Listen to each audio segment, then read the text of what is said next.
At World Remit, we understand what the journey is about, how it can sometimes take a little distance to bring us a little closer together. With ways to save more when you send more, World Remit is here for you, so you can be there for them.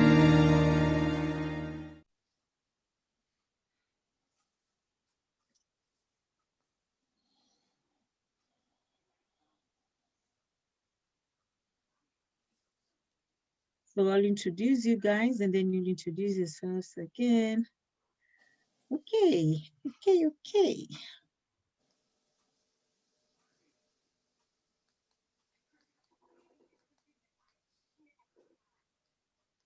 All right, we're on. Thank you, everybody. So what I'll do is I'm going to tag you guys.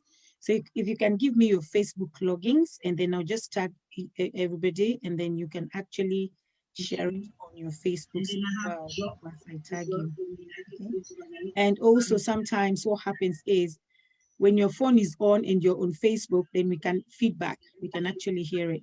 Like right now, I was on, so you could hear what I'm saying. Okay, thank you very much. My friend is trying to join. The other person is trying to join, but she deleted herself. You know, this is technology. We say technology is not on our side at all, whatever. But anyway, so next week I have good news. Before I go to my good news, I'll say thank you very much, everybody, once again for joining us today. And I would like to introduce my panelists today. And today with me, I have Susan. And you know what's so funny, Susan and Anne? I'm really happy that you guys are here with me. And we are also, Sasha as well from Zanzibar is supposed to join us. I've been accused so many times, ask Dennis, that where are the ladies? We want the women. Lydia, you're a woman, but yet every time you have the shows, it's only men. So I said, you know what, today on Saturday, I'm going to have women, and not just women, but actually really powerful women. Very blessed. We are very, very blessed today that we have powerful women with us. So I'll just start to introduce the women first. So I'll start with Susan. So we have Susan with us. Susan is all the way from France. And of course, she's going to introduce herself again when she comes. And we also have Anne. Anne also is, I'll say Anne is Dubai/UK, because she has been businesses all across, so UK and Dubai. And then we also have Sasha, who is all the way from Zanzibar. So you can see she's just joining, because we're going to say that technology there is not very good. And that's a lie, because when I see people from Kenya, in fact, their Wi-Fi is better than ours, or their Wi-Fi's are better than ours. So thank you very much, ladies, for joining me today. And of course, as usual, we also have Dennis. Dennis all the way from France. And then we also have Moses Langat all the way from UK. And then today, again, guys, we are really honored that we have Honorable with us here today. Honorable Omar, all the way from Switzerland with us here as well. But we are all Kenyans, and this show is brought to you by Kifua, Kenyans in France Umbrella Association, and also KDA, Kenya Diaspora Alliance in the UK. So thank you very much, everybody, for joining today. So I'm going to let you introduce yourselves, and then after introduction, I'm going to share just something that is going to happen next week on Saturday. But before that, before I share that, I'm just going to ask you to introduce yourself properly, who you are and what you are. Okay, so I'll start with Susan. Susan, please. Okay, I hope everyone can hear me. Yeah, so my name is Susan Gichuki, and I'm a researcher, and that's what brought me to France. I am a researcher in the environmental sciences, more specifically air pollution. I did my PhD in the US, and I eventually ended up in France doing postdoctoral research. And I'm in France currently, and I happened to be asked by Weldon, who is the president of the Kenyans in France Association, to participate in this panel. So good evening, everyone, and I guess good morning for those on the East Coast of the US. Thank you very much. Thank you very much, Susan. And I'll go to the other lady, Anne. Anne, please. Hi everyone. So as Lydia said, my name is Anne. I've actually moved to the UK recently. I've been living in Dubai for many years, and I would say that's my diaspora home.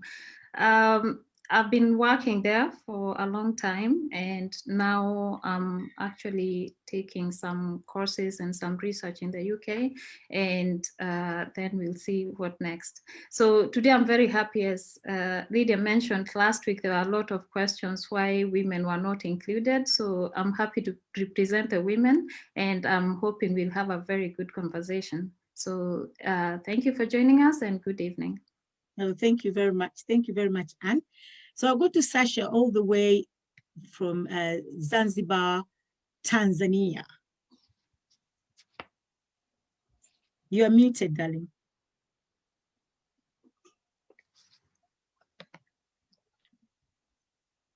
You are muted. You are muted. Unmute yourself. There's a button there to unmute. Technology. Okay. Technology. Okay, go on.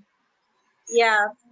Okay, so my name is Sasha Seraphine Bote. I'm from Kenya.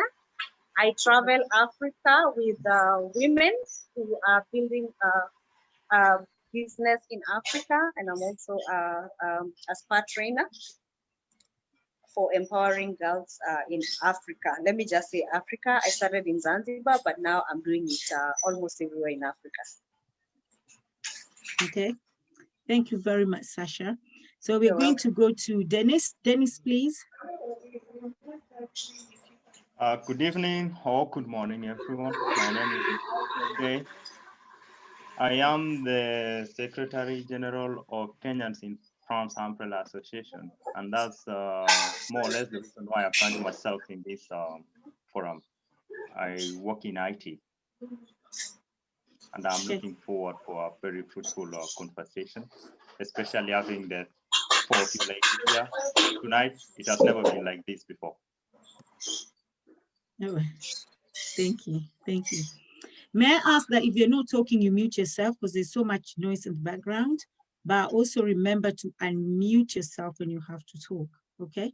Thank you very much. Okay, so I'll go to Langat, please. For introduction, I'll leave our Honorable Omar at the end. Thank you, Lydia. I'm not showing myself, and I hope I don't get company from my little characters here. I'm Dr. Moses Langat. I work at the Royal Botanic Gardens in Cuya in the UK, and I'm also a visiting lecturer at the University of Surrey in Guildford for organic chemistry. So I work in plant chemistry. A jaguar. Okay, sorry. We do understand. We have children. Yes, a jaguar. Okay, so what I was saying, Lydia, is I deputize a group of Kenyans here, which they call themselves Kenya Diaspora Alliance UK chapter, and that's why I'm in this group. Thank you. Okay.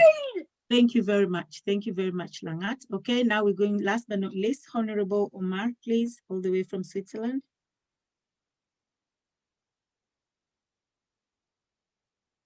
You're muted, sir. You're muted. Good evening or good morning, depending on where you are. My name is Honorable Muideen Omar, the director of also Muideen Charitable Foundation, and a member of ODM in Kenya, currently in Switzerland. I think that's enough. Thank you. Thank you very much. Of course, we're going to hear more from you, sir. Okay, thank you very much. I think we're done with introduction. And myself, Lydia Tetolet, all the way from Kenya / UK. All right, thank you very much. Like I said, next week we have a special thing happening because we all know that next week is something very special for us Kenyans. So I'm just going to ask somebody to tell the whole world, why is it so special next week? What's happening next week on Saturday? What is 12th of December? Anne, please. What does it mean to 12th of December? What is this? Well, for me, it's actually a day that we celebrate our country because as we were growing up and, you know, knowing the many holidays that we had and all this. So we started off as a holiday, but as you grow, you start understanding what it means to actually love your country and know your country and participate in celebrations that mean something to everybody in the country. So for me, I would call it a celebration of who we are, where we've come from, and where we are going. So it's more of an umbrella thing for us. Okay, thank you. You know, it's so funny because I met somebody who said, I don't think I'll celebrate Jamhuri because right now there's so much corruption in Kenya. And I said, well, Jamhuri is not for a person. It's not an individual thing. Jamhuri is about Kenya as a country and Kenya as a nation. And that is why personally, regardless, I always feel a need that I have to, or I should celebrate Jamhuri. So I'm just going to share on the screen and maybe probably get it from also Omar because he's actually an honorable and is also a politician to tell us more about this Jamhuri for people who don't really understand it. Because like Anne said, I just used to celebrate it, but I didn't know the meaning until of late. I wouldn't say much than what you just said. It's a day that we are celebrating our country. We are celebrating all what we have as a country, the best thing that we ever have in a country. So it's basically our day, Kenyan Day. That's why all of us, it's not a religious thing or anything else. It's about Kenyan, despite who you are, Christian, Muslim, Hindu, this is your day. Mm-hmm. Well done. Thank you. So I don't know if you can tell me you're seeing what I'm sharing on screen. So this is what we are going to have next week on Saturday. So next week on Saturday, we're not having a talk show, but we're having something more special actually than a talk show. So, and I know somebody here have said, I'm so proud to be a Kenyan, my beautiful homeland, despite the corruption. Yes, and somebody actually even answered me and said, yeah, next week is Jamhuri Day. So yes, so next week we have a celebration from 3 o'clock to 8 p.m. That is UK time. And then Kenyan time is 6 p.m. to 11 p.m.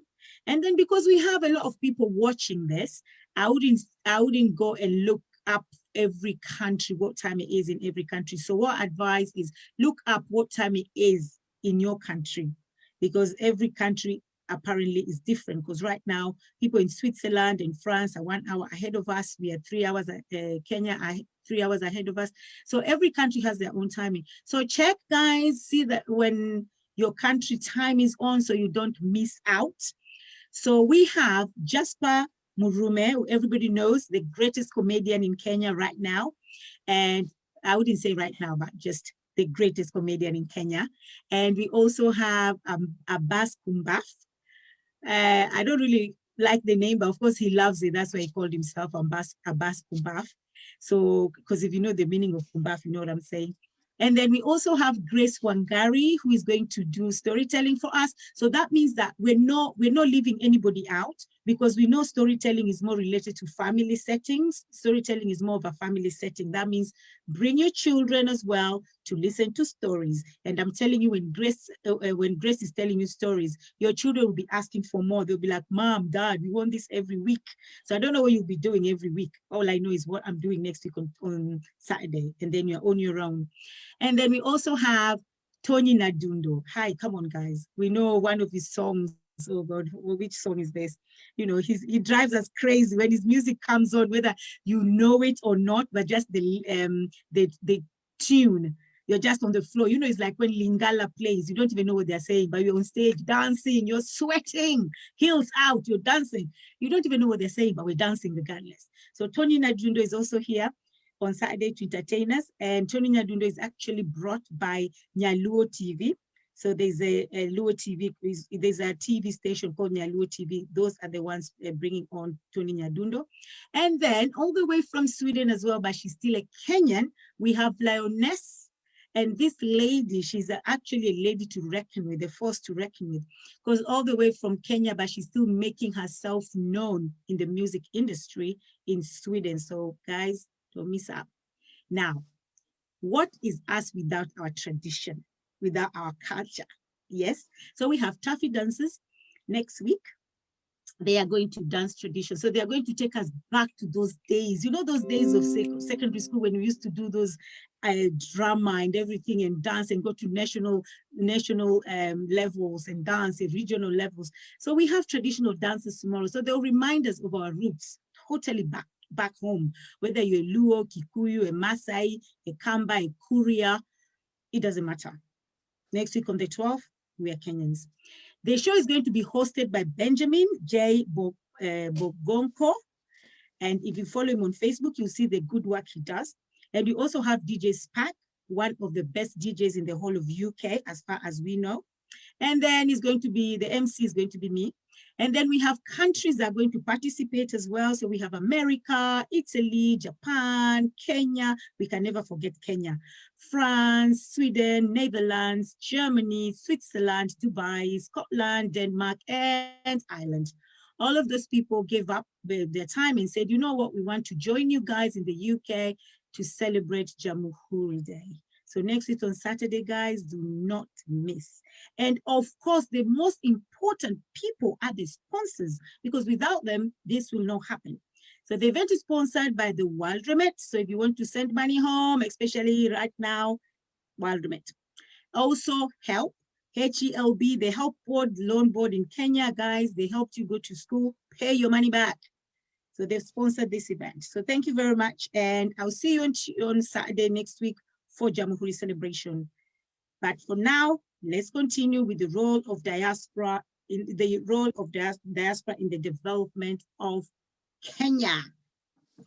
Well done. So thank you very, very much, everybody. Now we are back here. So now our topic today, and actually we've done this for the past two weeks now. So it's the role of diaspora in the development of Kenya. So I'll start actually with Anne on the topic. So Anne, when we say role of diaspora in the development, role of a diaspora in the development of Kenya, what comes in mind? What would you tell us? Anne, please. Sorry, yes, I was muted. I'm sorry about that. So when I think about the diaspora, I think about exposure and going out there to see different things.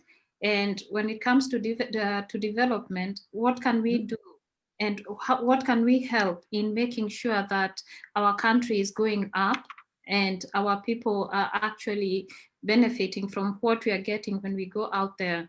So when I look at the role of diaspora and what we could do, I see how we can translate the opportunities we've had out here and put them back there so that we can, you know, if it's businesses, if it's policies, if it's politics, whatever it is, we can feel our contribution.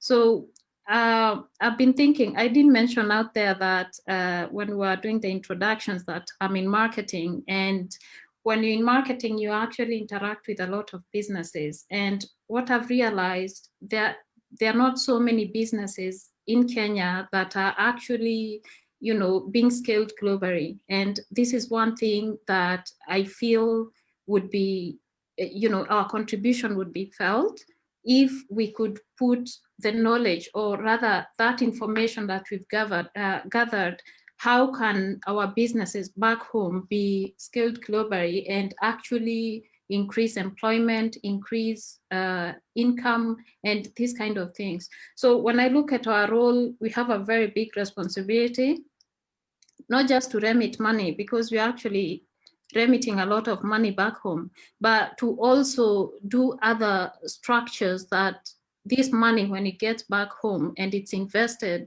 how can it go back out there to generate more? So I feel this is our responsibility. And if I were to go into specifics of what we can do, I've been looking at the number of young people who are starting businesses in Kenya, because as we know, the employment market has really gone low. There are a lot of graduates coming out of schools and not being able to be absorbed in the market. So most of them are going into small businesses and trying to you know, position themselves out there.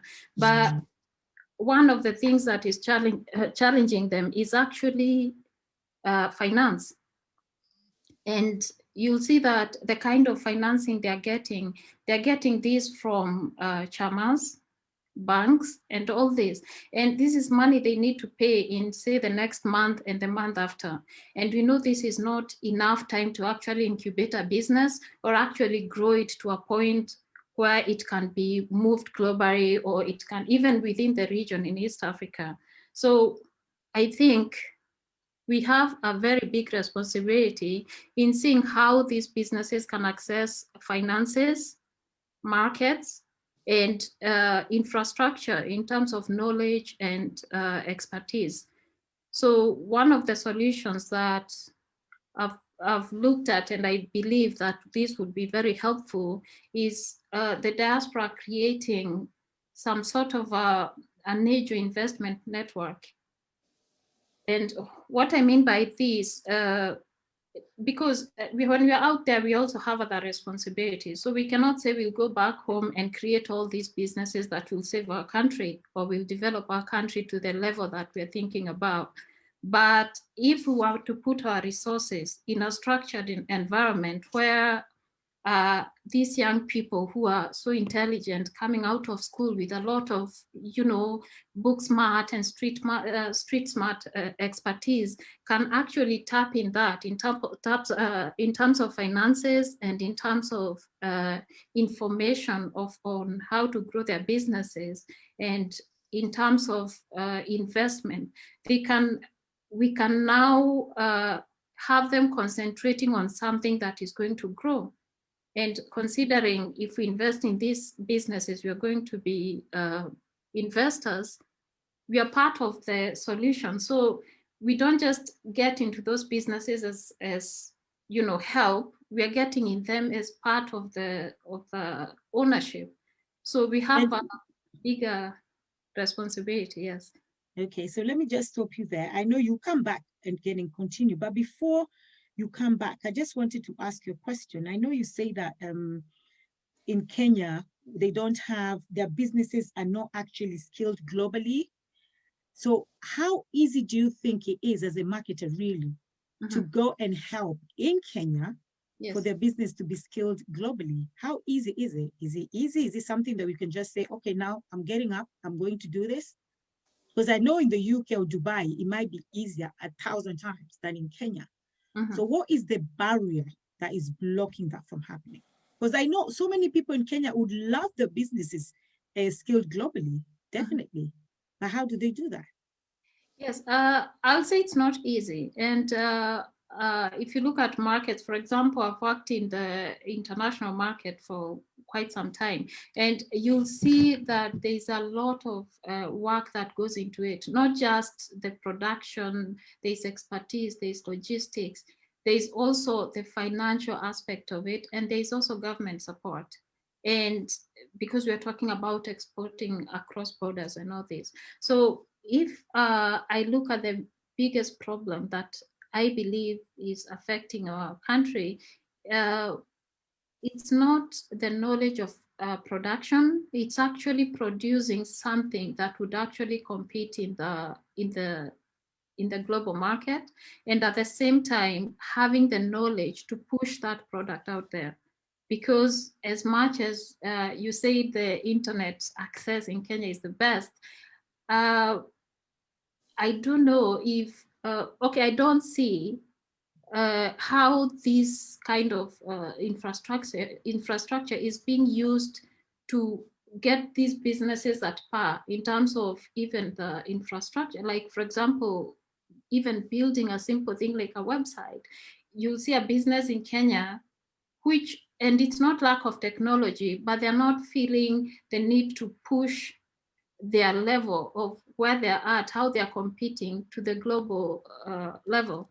So as a market, I would say there is need to upgrade these businesses for these people who are involved to understand what the global market is doing and how they can bring this expertise and actually uplift their businesses. Okay, thank you very much. with us today, Dennis. Dennis is not here to give us his views today, but also to just ask questions. So as we go along, you'll see that there's a lot of time Dennis will be asking you questions regards to your views on this topic. So thank you very much, Anne. So I would like to go to Susan. Susan, what do you think? Do you have any suggestions, or you want to add on what Anna said, or I think I'll just add on to what Anne has said. I think when you say scale something globally, you have to be very, very specific. And I'm just saying that just because of when you say a global business, for me, some of the brands I think of are, I mean, I guess because I lived in the US for quite a while, brands like McDonald's, Starbucks, those kinds of things. So those are brands that are providing everyday stuff, coffee, food, stuff that anybody anywhere would want. And so I think we also have to think about if you're trying to build a brand in Kenya and you want it to get to the level of, let's say, McDonald's or Starbucks or whatever, whether that is something that's feasible. So I think before we even say that we're going to have a Kenyan brand that goes global, we should first say, let it grow in Kenya and then grow into East Africa, then all of Africa. So I think one example of a brand that started in Kenya and has grown quite a bit is probably the Java cafes. I know they've been bought out by, I think the last time I was reading, they were bought out by a private equity firm from Dubai or something like that. But that's a brand that was started by some people in Kenya, and it has managed to scale up. I think for Kenya, the other thing is in terms of the raw materials we produce, something like tea and coffee. I think that's an area where I think there's still a bit of work that can be done, because if you look at, for instance, I'm someone who likes to drink tea.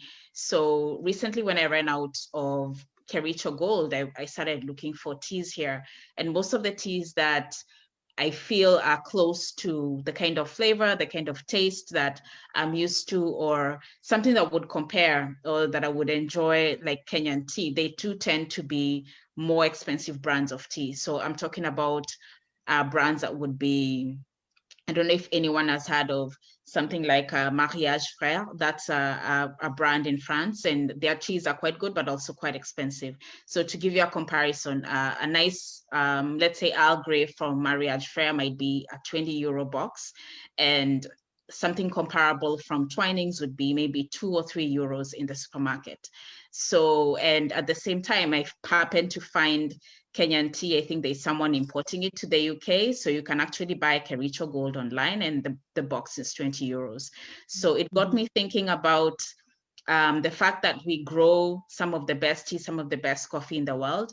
But I think that the farmers don't, whether the farmers or the cooperatives or the people that in those businesses, they don't do all the refining in Kenya. You know, they are selling it to different people abroad. And so the finished product costs much, much more. So I think that maybe in terms of just business savvy or skills, or, you know, anyone with, you know, I'm not in marketing myself, but I think that in terms of people in the agricultural sector, if it could get them to a place where they are refining their product as much as possible in Kenya, then they export it, then that would uplift them in terms of the amount of money they make. A different crop I can think of is probably chocolate.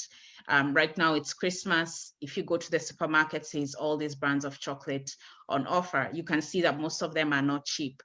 So again, I think that it's the same situation where a farmer in Africa is growing something, but what they're exporting is the raw material and not a finished product.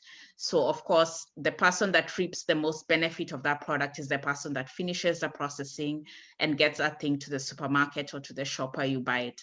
So I think in terms of skills transfer or exposure, people in the diaspora who have know-how in marketing, people who have know-how on how global supply chains work, it would be good to be able to have a system where you know, you transfer that knowledge locally, and then you figure out how to be able to do some of those things. So that's my comment on what Anne said. Okay, thank you very much. Thank you very much, Susan, for that. All right, thank you very much. So I'll go to Dennis. Dennis, do you have any questions? Maybe if they could go all through, then I will ask the questions later, because mainly the topics that have been touched by Susan and Anne, I would say, are mainly on investment in the country. Just around that, I'm not saying entirely on this topic, and I would like to see other topics so that I can ask all the questions that I had altogether, if you can allow, Lydia, of course. Okay, thank you very much. Lydia, can I just add one comment? I just remember Anne said something about an angel investor network. I remember seeing, in fact, I was just looking at the website now. Anyone who is on the internet can look up kiva.org. That's KIVA.org. Okay, so I had heard of them before. It's a network where the way that I understand it, I've never used this, is that it's a network through which, as a small scale business person in a developing country, you can get a loan to, for whatever it is you need in your business.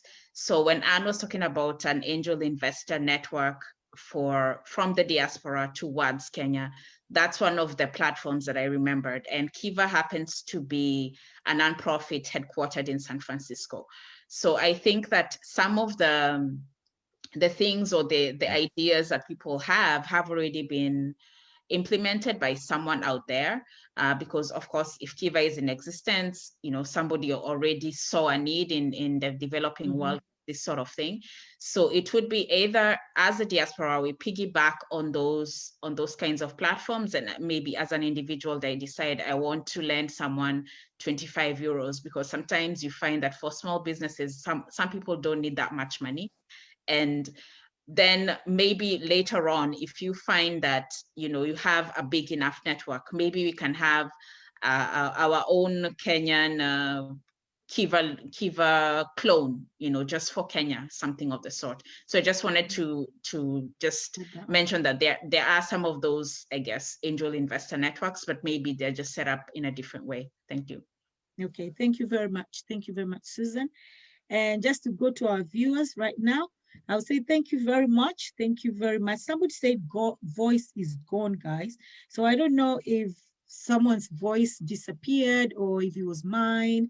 And I don't know if it's okay now. Thomas Aruga, if the volume is back, or if it's okay, please let us know, because we already know we're not watching. So thank you very much, everybody, for watching. And thank you very much for everybody who has shared. I see people saying, I've shared. So thank you very much for the share. And like I always say, keep on sharing so everybody else gets the same knowledge as you are. Don't be selfish with knowledge. They say, let's share the knowledge. So share, guys, share on your pages, share everywhere. So everybody can see. And even that Kiva, like Susan mentioned, guys, if you're actually doing business in Kenya, or you struggle with your business, it will be really beneficial for you to go and just check it out. Okay, the guy said it was his fault. Yes, it's not our fault. Woo. Okay, thank you.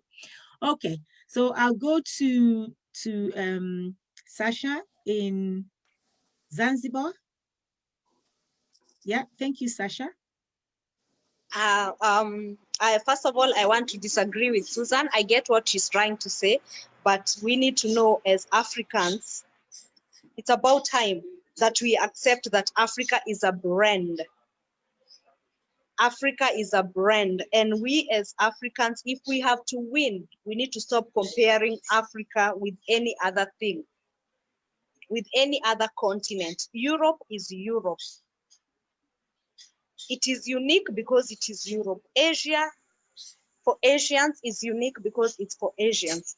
This is Africa. We don't have to try to be like somebody else. We are unique.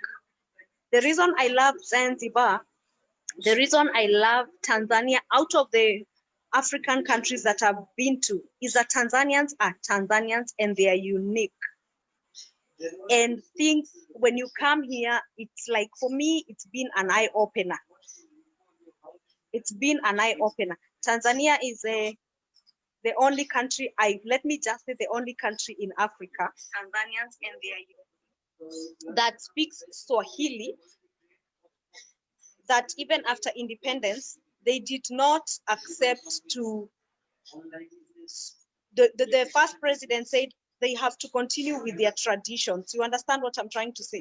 It is the only country. Back then, we were being taught like they were not educated and what, but for me being here, I've learned a lot in Tanzania and they are very, very unique. And what we should have focused with as Africa is technology. Chinese have been coming here and building our roads and they cannot speak one word in English. So it's about time that we stopped comparing Africa if we have to win as Africans. And whatever she's saying, I'm getting it. I know she's speaking of service, which is true. We lack some of the best services in Africa that we can improve on. But you're not going to tell me that we need to change African coffee to make it be like the French coffee. I will disagree with that. We are Africa, we are our brand, and I like that I'm seeing a lot of young Africans now are being entrepreneurs, and we also need to teach the next generation. For us, when we were going to school, we were being told we have to go to schools. You have to go to school so that you can get the best job. I think we now, our generation should change that. We should be telling our children in Africa, you need to go and study hard so that tomorrow you can open your own company. And I like that because I can see through all the African nations that I have been to, there's a lot of entrepreneurship going on in Africa. I thank God because I work with women from America and Caribbean who are promoting Black business in Africa. So I would like to tell the youth in Africa that they need to focus on whatever they are doing. If you're making dashiki clothes, be the best. Be the best in Africa, be the best in your country, be the best in the world. It is doable. And don't let nobody tell you that you have to be like this person for you, or you have to be like this continent for you to be able to sell out there. We, most Africans, and then I would also like to tell Africans, it's time that we started being proud of who we are. It's time that we started promoting our own people. Since I started telling Africa, I dress Africa, I drink Africa, I eat Africa, because I'm an African. It is me who's going to change it. So speaking on that, I'm marketing Africa. I cannot do it alone. If you, Lydia, you know, in my page, I always share people's work. Some people think that I'm being paid. I'm not being paid. If I see that you're doing this and I have people who are watching me, who travel with me, who want to buy Africa, I will share whatever it is. But like Susan said, we need to rebrand ourselves. I think that's what she was supposed to say instead of trying to compare us with France. We need to rebrand ourselves. We need to have the best services. We need to have the best customer service. That one we lack a lot in Africa. I see a lot of complaints on social media. I've also been disappointed. Sometimes I want to buy Africa. Sometimes you send money and something is not delivered to you. So those are the things that we need to improve on. But I tell you, I travel Africa and we are doing so well as a continent. Could I just respond really quickly, Lydia? Yes. Yeah. So when I gave the example of French tea brands or British tea brands, I was not trying to say that Kenyan tea should be like French tea or British tea or whatever. What I was trying to get at was the fact that you know, a French company or a British company takes tea from around the world, whether it's Kenya or Sri Lanka or wherever. They take that raw material, they finish the processing, then they give it a brand, whether it's Mariage Frere or Twinings or whatever, all the different kinds of brands that are there in Europe, and they make a lot of money from this tea. So what I was alluding to was the fact that the Kenyan farmer who grows that tea, some of them, or they grow the tea or they grow the coffee, some of them cannot even afford to buy these brands. And that's because of the increase in value when you refine the raw material. So what I meant was that for some of our agricultural products, that we need to get to a place where we're not just taking that raw material and selling it overseas to Europeans and Americans. We refine it in Kenya, and then whether it's Kericho Gold or whatever, you know, you sell it from there. That when people, if you go on Amazon and you look up Kericho Gold, there's people there comparing Kericho Gold, saying that this is like the tea the British are growing. I haven't been to the UK, but I can guess there is no tea plantations in the UK. So that's what I was trying to get at. I wasn't trying to say you need to make your Kenyan tea like French tea. I was saying that what the Europeans have managed to do is to become very skilled at marketing. The British have done the same, very skilled at marketing, to the extent that for certain products, people think they come from the UK, and yet those countries are getting them from other places around the world and processing them and putting a British brand on them and selling it for a lot of money. Yeah, so that's what I was saying. Thank you very much, Susan, for that. Actually, somebody said French and British tea is actually grown in Kenya. And that's true, by the way, because one day I went to my workplace, and just like you said as well, Susan, the branding is about branding. This side, it was their tea, and you see British thing and this, but on the other side, I saw made in Kenya, but made in Kenya is very small, so that they still have that. So if you went and said, sorry guys, this from Kenya, they say, well, it is written there, but you actually can see it. It's a very small writing at the back. And I took a lot of those tea and I brought them home. I'm sorry, that day I was like, you guys, you're not having my Kenyan tea. This is my Kenyan tea. My daughter was like, Mom, you're not for real.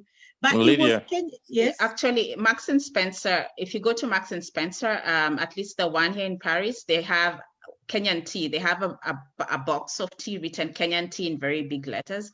I've bought it and it still doesn't compare to what you buy in Kenya. Yeah. Yeah, definitely. I don't know. So yeah, so we're moving on. Lydia. Yes, sir. Let me add on that. You've gone, you're there, yeah. Yes, I'm here, sir. On my side, I will say, for all the conversation that I've had, I see some things which we lack. That's why we don't achieve the best results. First of all, I see the government is not supportive enough to the farmers who are growing these crops.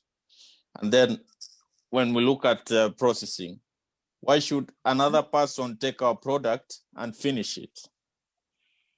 And the product belongs to Kenya. So I think we lack skills, you know, we lack also support from the government. And if we can improve this and make everything Kenyan, then we will achieve the best results. So that is my take. If they improve in the branding, everything is about branding and packaging. It's not really yeah. So, but also the quality of the product, because one person will take it from Kenya, bring it in wherever they will take it, and then they will improve the quality and they will sell it at a higher price. Yes. Yes. Lydia, can I speak on the same? So I'm glad that we have somebody who is in politics on the group right now. So what we need to know as Africans is that there is the systematic oppression, which has really oppressed us even economically, and it is time for our governments to consider us first. When I was in South Sudan, I could see some at the office I was working for. I could see them taking stones that are going to be checked out if they have value and everything. Why can they bring those machines here in Africa? Why are we not giving our people the opportunity? Because we don't need the rest of the world. The rest of the world needs us because we are the ones with all the resources. But what brings us down is the systematic oppression. And this is something that we cannot even blame the West on. We are supposed to blame it on our leaders because they're the ones who allow this to happen so that a few of them can benefit, a few of them can live in mansions, a few of them can enjoy fuel-consuming guzzlers, a few of them can enjoy private choppers to burn a whole village. These are some of the things that people in the government should consider. It is time that we fight systematic oppression. Thank you very much, Sasha. Okay. So moving on to our topic of today, Langat, I hope you're in a position to talk right now. Lydia, sort of, but I am sure from the background you can hear some noise, but it's not a problem. I can quickly talk and be seen so that I don't become that guy who was here, not there. So I am happy that the topic on Kericho tea, Kericho Gold was brought in. Kericho Gold is just a brand name. Majority of the tea that are actually branded there are not Kenyan tea. It's Malawi tea. And we have had a debate as Hinapi. There you go. The noise is here. So sorry, Lydia. It's all right. I'll bring you back later. Okay.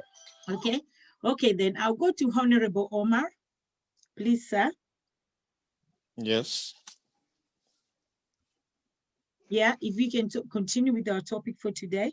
But before I go to Honorable Omar, I'd like to just read what someone said. Someone said 60% of roses and 30% of vegetables in the UK are actually from Kenya, but UK are from Kenya, but I'm sure our farmers get peanuts. Of course, we all know that.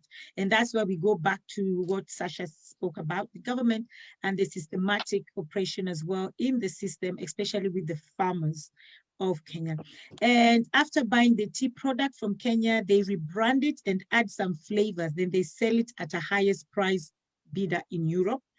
We have to tailor our products to meet whatever standards that exist in the target market. Sometimes this tailoring can be as simple as packaging. Just as simple as packaging. You get something and then you call it a different name and everybody wants to buy it. But if you call it from made in Kenya, nobody wants to buy it. It was made in Kenya with something small, but it is from Kenya. Then people start buying it. So packaging is very important. Okay, so thank you very much, everybody, as well for tuning in on Facebook. Please, like we always say, share, like, and comment, especially your comments. We want to read your comments. We actually want to interact with you guys so that we see that we are together. We're not just talking, we are here and you guys are there. No, we want to be together, talking together, reasoning together, interacting together. So please, guys, share, and also comment and like. So somebody say, first, we should understand the challenges of doing business in Africa, and they are many. They range from political to lack of financing. For instance, trading, okay, 1 minute. For instance, trading across borders, take a case of Kenya and Tanzania. We all know it's a nightmare. We need our governments to work together to make this possible, okay? So everything goes back to the government, by the way, but he said because it's the government that does not protect its people, or it's sad because it's the government that does not protect its people. But I think that was a subject for another day that we had regards the government. I think it was last week as well when we had somebody called Macharia, who was actually saying that we should stop relying on the government and start doing things for ourselves right now, because every time we sit down and wait for the government to do something, we wait forever. So that was last week's topic. Lydia, as well. Yes, Lydia, I'm back. If you allow me a minute, and then probably, yes, I was trying to talk and then we had company. So I've gone to a better place and I believe you can now hear me, and I think I'm safe here for a few minutes. Okay. So yes, I know earlier I tried to introduce myself also, and I wasn't very clear. So I was saying that my name is Moses Langat. I was born in Kenya and I work in London, in West London at the Royal Botanic Gardens as one of the managers, or what they call research leaders, in a plant institute here, which is part of the UK government under the Department of Environment, Food and Rural Affairs. So I've been in the UK for over 13 years and I've interacted with many policymakers in Kenya in different areas and also politicians. And I'm glad that we are seeing Mheshimiwa Omar here, who comes from the party of the moment in Kenya, that's ODM. They're actually in government fair and square. So when we tell him or them things, perhaps we expect some changes.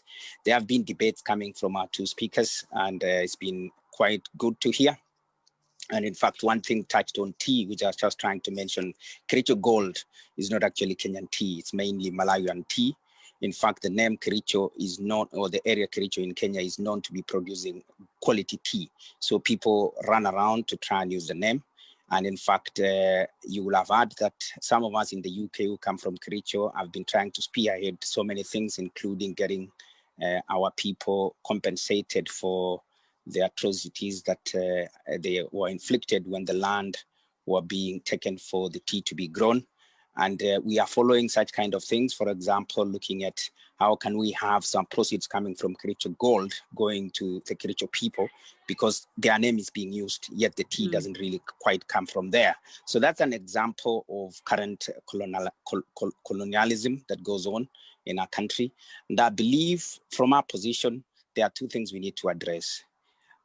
How does the diaspora currently contribute to the development of Kenya? Of course, there are lots and lots of examples. I'm a perfect example of how the diaspora contributes to Kenya. As we talk, I'm leading two projects that are currently ongoing in Kenya, one in Nakuru County, where we are trying to revive the pyrethrum sector. We sought some money from the UK government, and we've got millions of shillings to go there. So we're developing seedlings, trying to revitalize the sector.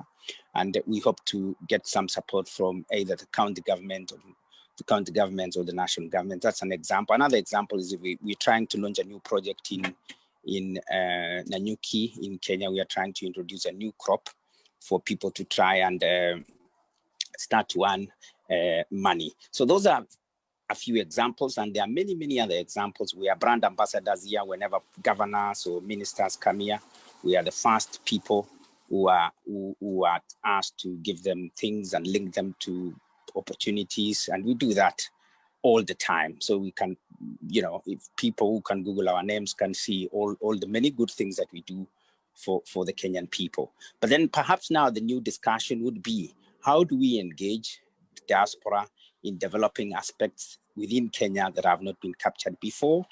And these could be examples of, for example, what Susan sort of mentioned. This is something new to me about Kiva organization. So if we could then carry on discussing and finding ways of getting new opportunities for Kenya, I believe this is where we want the likes of Omar to give us like an opportunity and a conducive environment to be able to take these kind of good things to Kenya. And I believe, Lydia, this is why you are here, to bring a diverse community of Kenyans living abroad, to be able to leverage on different things that we know, consolidate them, and take it back to the country. So I think, as somebody mentioned, what is Jamhuri?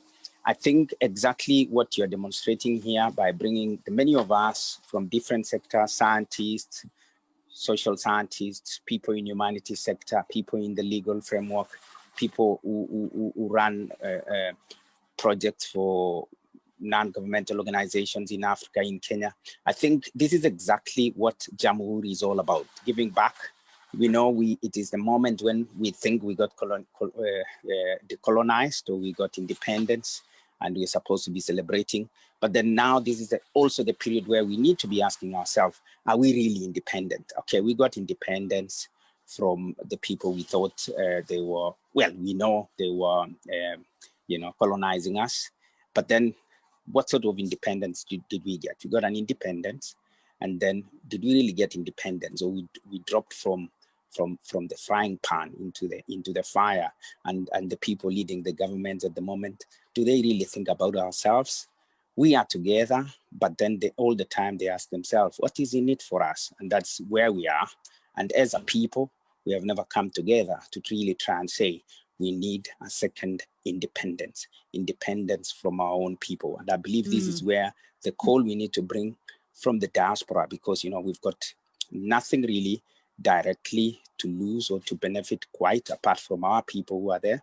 But if we want to reduce this money that we send to Kenya to pay bills, that we send to Kenya to pay fees, to feed people, we probably need to start a debate and say, can we decolonize our people from our own colonialists? Thank you, Lydia. Thank you very much. I know Sasha wanted to say something, but I'll let you talk, Sasha. Before that, I would just like Honorable Omar to answer some questions or to give us his own view, but also Honorable Omar, I have somebody who actually has a question here for you as well. So when you're talking, just write that down as well. For Mheshimiwa, what are you planning to do to protect our farmers from exploitation from multinational companies, please? So that's from Thomas Arunga. And somebody just commented as well, there is a lot of opportunities. There is a lot of opportunity for those who are interested to work at home. So someone is actually just telling people that there is a lot of opportunities down there, because I know a lot of diaspora people always think that there is none. So Tina is actually saying there is. And then somebody just said, yeah, Langat, you're making sense that since Kericho gold is pale, because it's not from Kenya, how about Ketepa sold in UK? Where is that from? So that's a question for you, Langat. And the Kenyan middle class also has a very important to play, probably part to play to trend settlers. Their appetite is well-branded foreign goods is what the masses will wish to have. Many Kenyans products are often okay, 1 minute. Okay, yeah.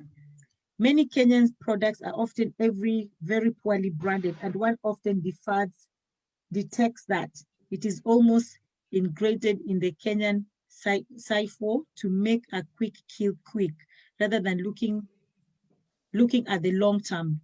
So that's Alex Kamau. So, okay, I'll read the rest later as well, because there's so many things, but the reason why we have to read this is just to make people feel that we are together. And also what I always tell the panelists is you please go to the Facebook, because I'll tag everybody, and answer, because there's some people who just want answers, please, so that they can come back next time again and listen to us. Thank you very much. Okay, Mheshimiwa. Well, okay, on the topic of diaspora, how they capitalize into developments of the country, I've highlighted some few points, and I think to begin with, financial capital, through remittances and investing to their home. The diasporas play a very big role in the GDP of the country. I think the percentage of how much input diaspora give to the country is quite big. They also... Oh, you're not talking. Yeah, I've muted them. Go on, Mheshimiwa. Okay. Human capital, exchange of skills, innovation, new technology, and knowledge gained from the host country to their country. For instance, let's say if you're a diaspora, I don't think the level of skills that you have at the moment, you as a diaspora working in a foreign country, is the same than when you were living there and doing everything there. So whatever you get from here, you bring it back home, implement it back home. That way we will be improving our country. All these first world countries and the rest of the countries, they've learned through gaining a lot of skills, proper measures on how to achieve the best results in everything that they have. So the diasporas living in these countries, they're learning on how the rest of the world is moving. So through their efforts, the country also will be moving to the right direction. So in other words, what I'm trying to say is that is also one big impact that the diaspora give to the country, Kenya. Like they promote trade also, they promote a lot of trade. Many of the diasporas living in these countries, you'll see I've had some people transporting or importing goods from, let's say, like Easy Masanamu from Kenya to here for Germany. As a result, the trade is growing. Financial status also is changing in a way that this money that goes there, the exchange of money, is giving an improve to the country, to the economy of the country. So this is also one thing that diasporas are doing. They promote also foreign direct investments. Many of us who live outside the country, we come across friends or we mingle with people. And as a result, these people come to our own country and they invest, they buy properties, they build properties there, they do business, which is promoting the country and increasing the economy of the country. So there's so many points about what diaspora gives, but to summarize everything is that what I do feel is that the government needs to be more supportive to the diaspora at the moment, because I still feel there is no much support for the diasporas to really give that input 100% to their countries. Most of the diasporas are a little bit scared. There is no that security, a little bit scared if I put everything in Kenya due to corruption and all that, how will it be? So the government need to secure this. The government need to make sure that the people living outside these countries, they should be in a conducive and proper way to be assured that they are not going to lose what they have worked for so many years outside the country. When that is achieved, then we will see, because the first world countries moved with the proper measures, creating laws and rules that protect and guide, and in a positive way. So, But sorry, sir, when you're saying the government should, are you not part of the government though? we are all part of the government. We are all, even you're part of the government. So we should think in a positive way, creating laws that govern and guide, and also in security wise, they protect our diaspora people. You see, like just to touch some, maybe it's a little bit out of this topic, but for example, the rule that says you can import duty-free a car that you've used for quite some time here, I find that not correct. On my side, I find that not correct, because as long as you are diaspora and you've been living out of the country and you have the proof that you've been living out of the country, there are countries which drive left-hand cars and Kenya is right-hand cars. You should be allowed to import from Japan or anywhere, or UK, ship it, and you prove you're a diaspora, then you should get it duty-free. These are the things that we need to change as a government. We need to change and make sure that diaspora feels safe to bring the money home. Diaspora feels safe to bring the skills, the technical know-how that the country deserves. Lydia, would you give me a minute? I would like to talk to Mheshimiwa. Please don't say that we are all part of the government. We are not all part of the government because the youth of Kenya have been forgotten. We are not all part of the government. We ain't. We are trying as a youth, but we are frustrated so much.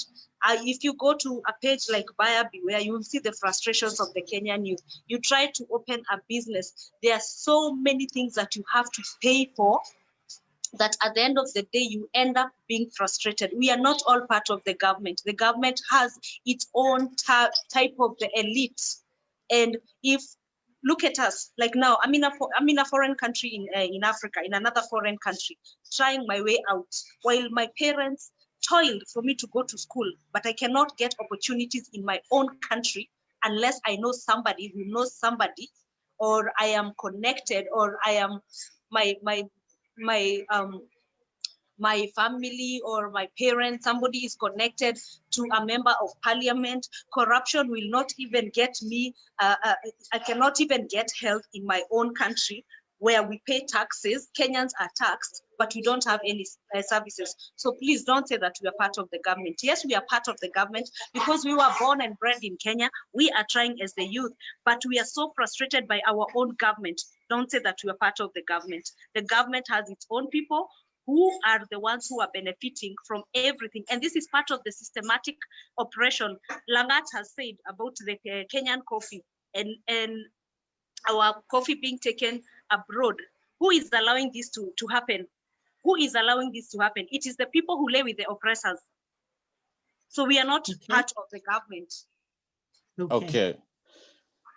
To answer to that, Lydia, When I say you are part of the government, I didn't mean that you work with the government or anything. I just mean you're a Kenyan with a sound mind, and your input, your positive input, will give effect in the future. But if you're going to be numb, you're not going to talk about it. You're not going to say really what is bothering you. So we are not getting to the right direction. Secondly,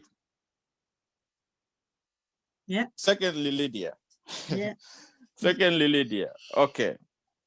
I would like Dennis to come in after this and intervene if the topic is in the... She is touching on the corruption. Yes, we know. All our African countries are very much corrupt.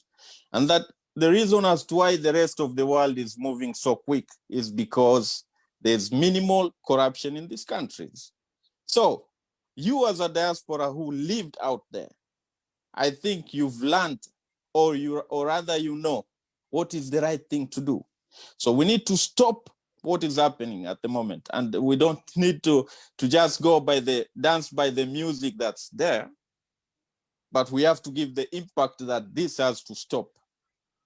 And I believe that is why today we have this forum, and it's a really good forum. Okay. Thank you very much. I appreciate. Thank you very much, Sasha. I know Sasha is so passionate about this. She's been telling me for weeks, I really want to come and give as a youth. I want our voice to be heard, and I want to stand in the gap for the youths. That's why Sasha is very passionate about this topic. So thank you, Sasha, and thank you, Mheshimiwa. And I know Susan wants to say something as well to add on what Mheshimiwa said. But before Susan, again, I'll just tell our viewers, thank you very much for for sharing. We've gone to 100+ sharing. Thank you very much for your likes, and thank you for your comments, and thank you for participating. And there's a lady called Caroline Adenya.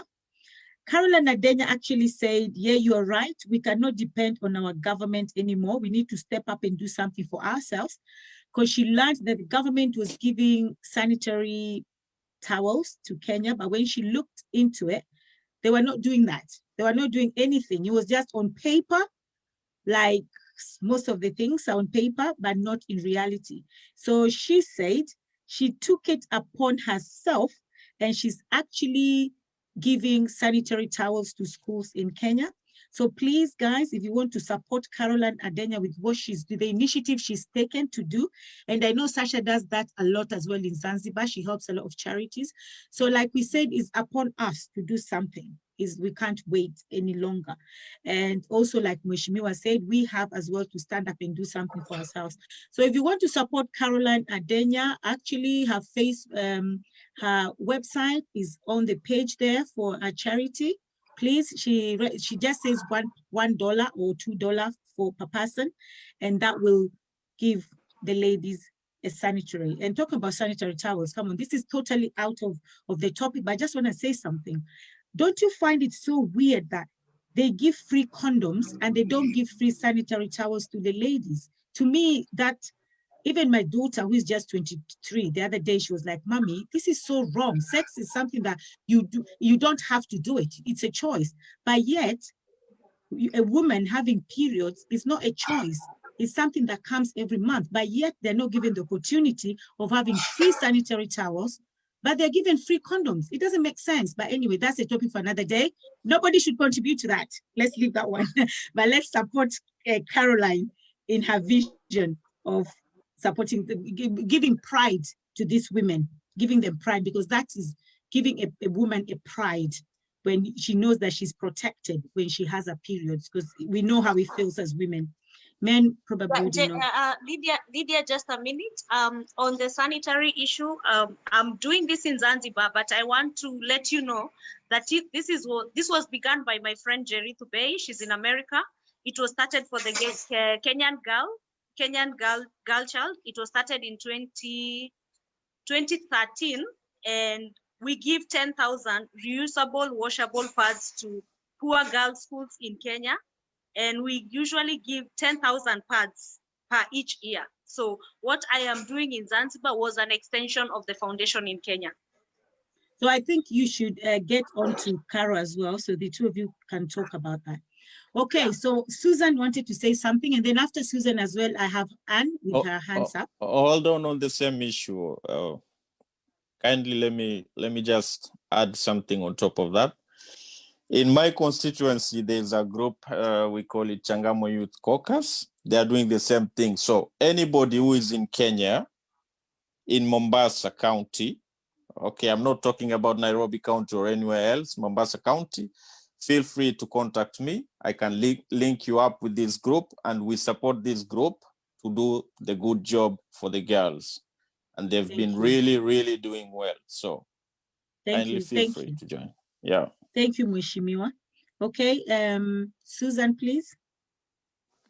Yeah, so I wanted, I hope you can hear me because there's a bit of background noise. Yeah, okay. So I wanted to comment on Honorable Omar's point about skills transfer from the diaspora to Kenya. I'll use two examples.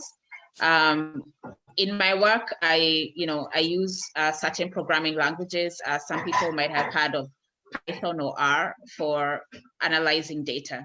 So during this year where there's been a lot of confinement and lockdowns and all sorts of stuff, that people have been having forums just like this online where people learn from each other, different kinds of programming skills. And for some of those languages, there are very active forums in Kenya, in Nairobi. Now, in the same line of work that I do, there are scientific instruments. I mentioned I was a researcher. So Honorable Omar talked about the diaspora teaching Kenyans stuff.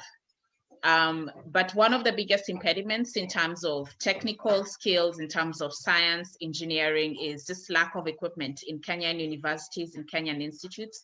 So I'm gonna go back to the issue of the role of the government, because there are certain things like I can teach someone how to program in Python or whatever, if that's a skill that I have.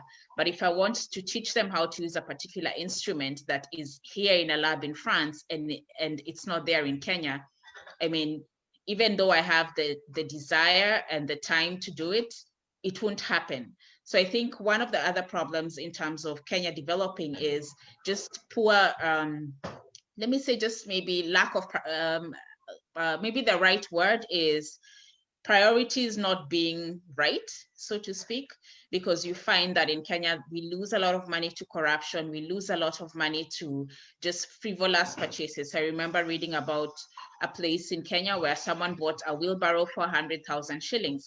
I mean, that makes no sense. And yet there are hospitals, there are universities, there are labs that don't have equipment. So I think as much as there are things we can do without the government's involvement, there's still big areas where the government's involvement is crucial in terms of investing in equipment, investing in infrastructure that is very high cost and very that requires a lot of capital, because as an individual, even if I come up with a group of friends, there is a limit to what we can do because of just the resources that we have. So that's my comment. Yeah, thank you. Okay, thank you very much, Susan, for that. Anne, as well, you wanted to say something, Anne? Yes, first I wanted to comment on Langat's point on being brand ambassadors. Yes, that's a very important point, because if we come out here and give a good image of what Kenya is, or what people who are coming from Kenya are, it means that we are creating opportunities for anybody else who would want to maybe come to the diaspora or even do business with with other countries, because we are already giving a very good image of Kenya. So that is a very good point. And the other point I wanted to make is about innovation, because it goes hand in hand with what Honorable has said about the skills transfer, and Susan has expounded. So if we know that our country has a challenge when it comes to innovation, and as the government, or rather the people in government, tries to work on this wheel, we cannot stop and wait for these changes to be implemented. So I think what we can do at this point is we have our expertise in different areas, and most of us will agree that when we go out there, one of the biggest thing we invest in is education, right? And we have a lot of skills that we've gathered from different places, going around, interacting with people. We are able to attend things like conferences and all this. So I feel we have a very big responsibility to take this matter of innovation more seriously and invest in this, not necessarily financially, but with the skills we have, whether we'll start, mentorship programs, partner with schools, clubs, and all this, and actually help people see another side of things. Because I'll tell you, the more I travel, the more I see things I would want to do. But if I don't go out there, I just don't see it, and it doesn't cross my mind. So it's very important that since we are out there, we've seen these things, let's go back and say, okay, in the lab in France that Susan is using, this is the equipment that we're using. So how can this equipment be, worked on in a Kenyan environment, up to the standards that is acceptable globally? So I think the question here is, how can we contribute to innovation in our own country? Because if we say the government is gonna structure the country in a way that we get what is available globally, this will take a very long time. So we have a responsibility to see how we can transfer our skills, whether we move back and invest in these skills back home, or we invest in them back here. We need to find a structure, either as an organization or as individuals, to go back and give these skills. So this is the point I wanted to make. Okay. And to add on top of that, we also have to be realistic. The realistic part is we are a third world country, okay? And the government is trying its best to put everything in order, but this is not all about government. This is about you, me. What can we do to make sure that our country is going to the right direction? Like you said, yeah, whatever you have in these countries, when you go, the exposure you get, what can you do for that exposure that you have, the skills that you have, to impact your own country and give that change that you want to see to the country? This is very important. If we are going to think about things in that perspective, then we will move forward. We should not say the government or what. We know corruption is there. That is 100% sure.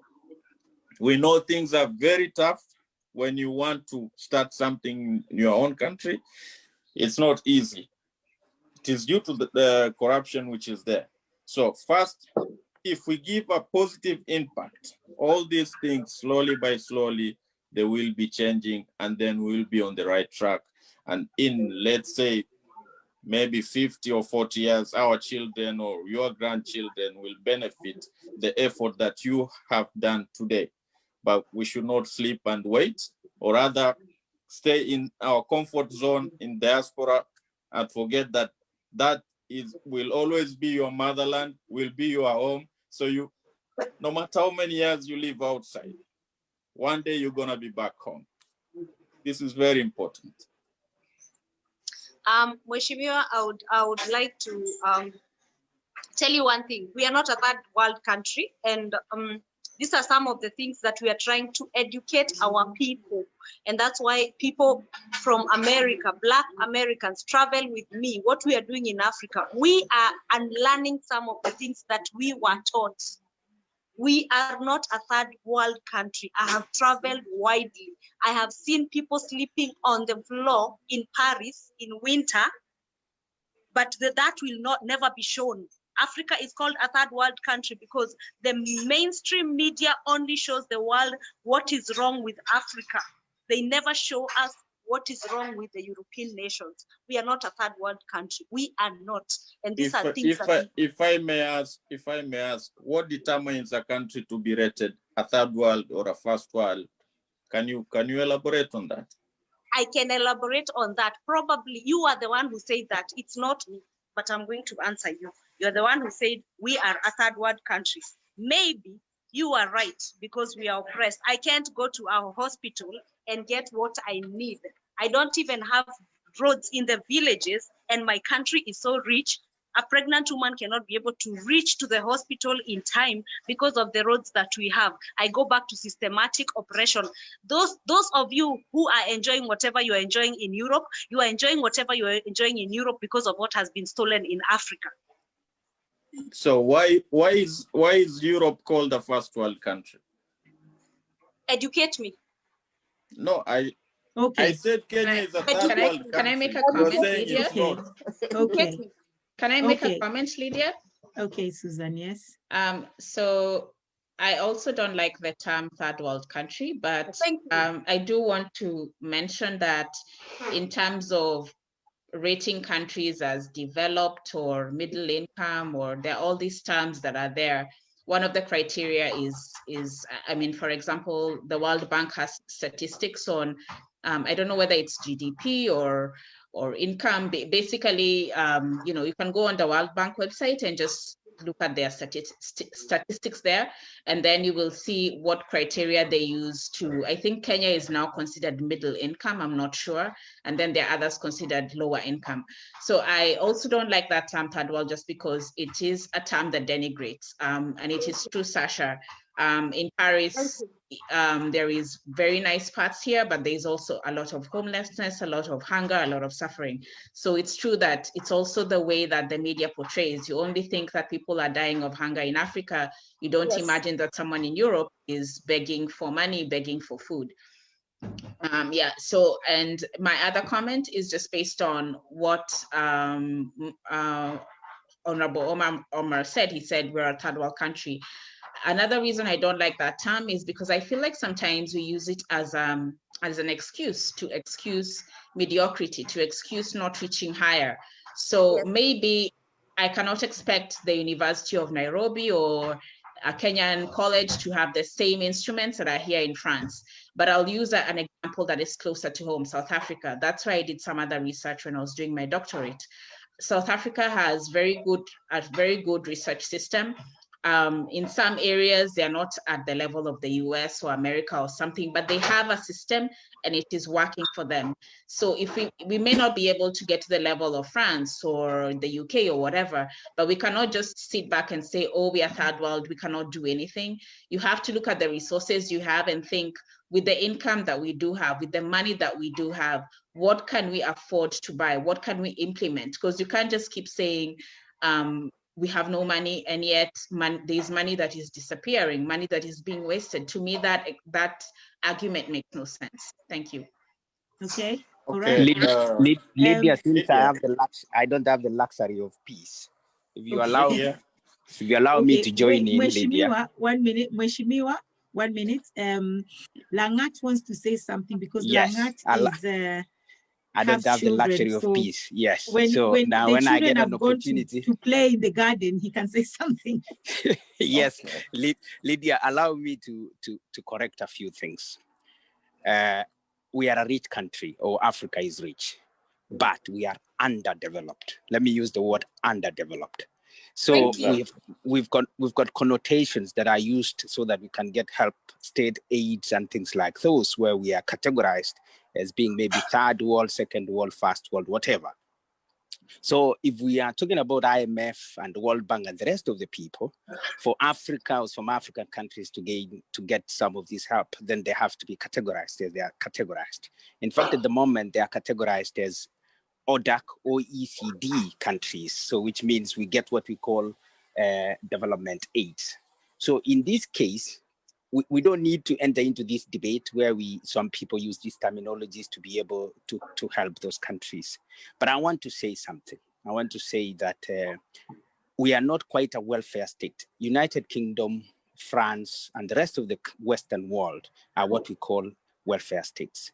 In the UK, for example, in 1918, or when there was the World War I, there was a report that came out by a gentleman called Belferich, which is called the Belferich Report, that eventually brought rise to the things: free healthcare, free education, the county councils that we see.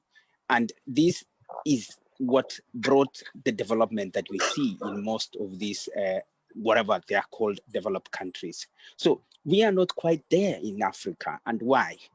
We have a problem, a big problem that emanates from leadership. We are very resourceful. We have lots of resources, but then we have a problem right from the top, coming down and down, going up. I will not say that the problem lies with the politicians alone or the people that run government. We know that we have some of the best brains in the world coming from Kenya. Lydia, you mentioned before that the person who drew the congestion map that is going to show which part of London needs to be decongested or charged congestion charge is a Kenyan engineer. So we've got some of the best brains, but then we've got twisted brains. We've got twisted brains in the sense that where things go or where priorities go is twisted. We can look at PPE issue that came out the other day, and we can see the way that the money coming from IMF or whatever that was supposed to be used to buy PPEs, we can see who exactly was given the tenders and these kind of things. Of course, we pretend that we have a wonderful system, wonderfully on paper. But then when it comes to about enacting or bringing these things, it's about what is in it for me. This is the question that, in fact, if you ask Mheshimiwa Omar here, 95% of the tenders that he overlooks over there, they will go to himself or his cronies. We don't need debate. We don't need to be told, no, it doesn't happen like that. We know, it is obvious. We don't want to be told. Everybody fight to govern Africa.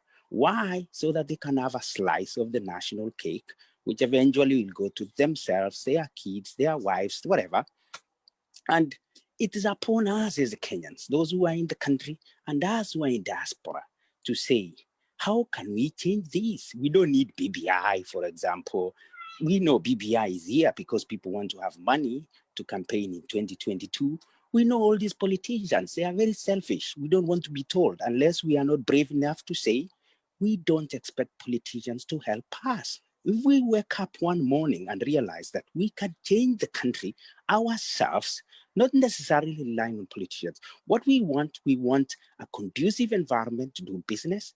We want a good tax regime in the country where KRA doesn't need to harass the people who are doing Kenya breweries, or they are competing with Kenya breweries.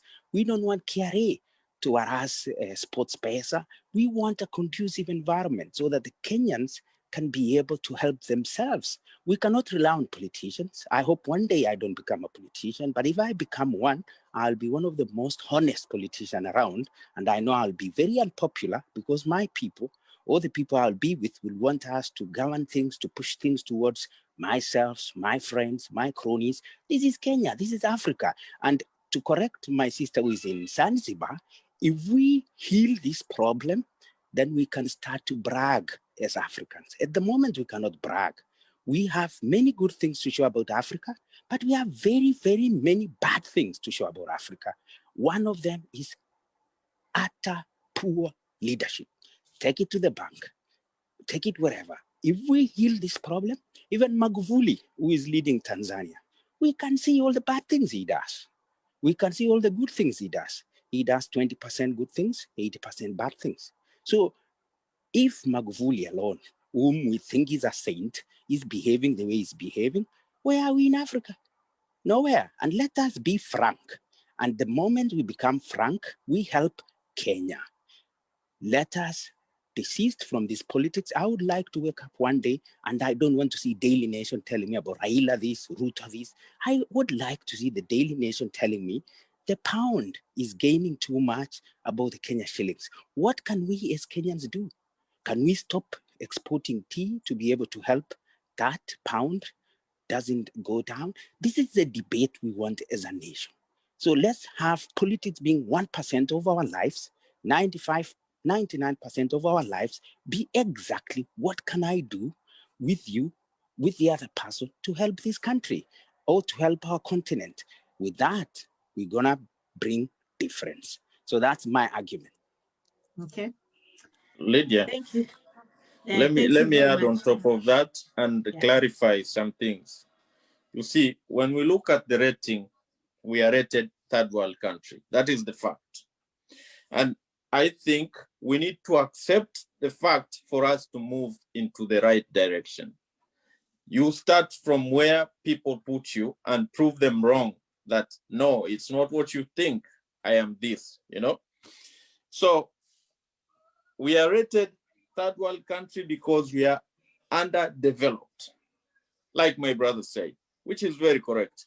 And we are underdeveloped because of bad leadership. That is also correct. So what we need to do from now is focus on good leadership and how we can develop the country for the rating to be how it is. I'm not saying Kenya is a bad country. We have a lot of resources, but these resources do not give the 100% impact to a Kenyan, because there is nothing that is done to make sure that it gives that 100% impact. So just to clarify, I'm not saying my country is bad. I love Kenya. Kenya is beautiful, but we need to change to the right direction. That's what I was trying to say. I think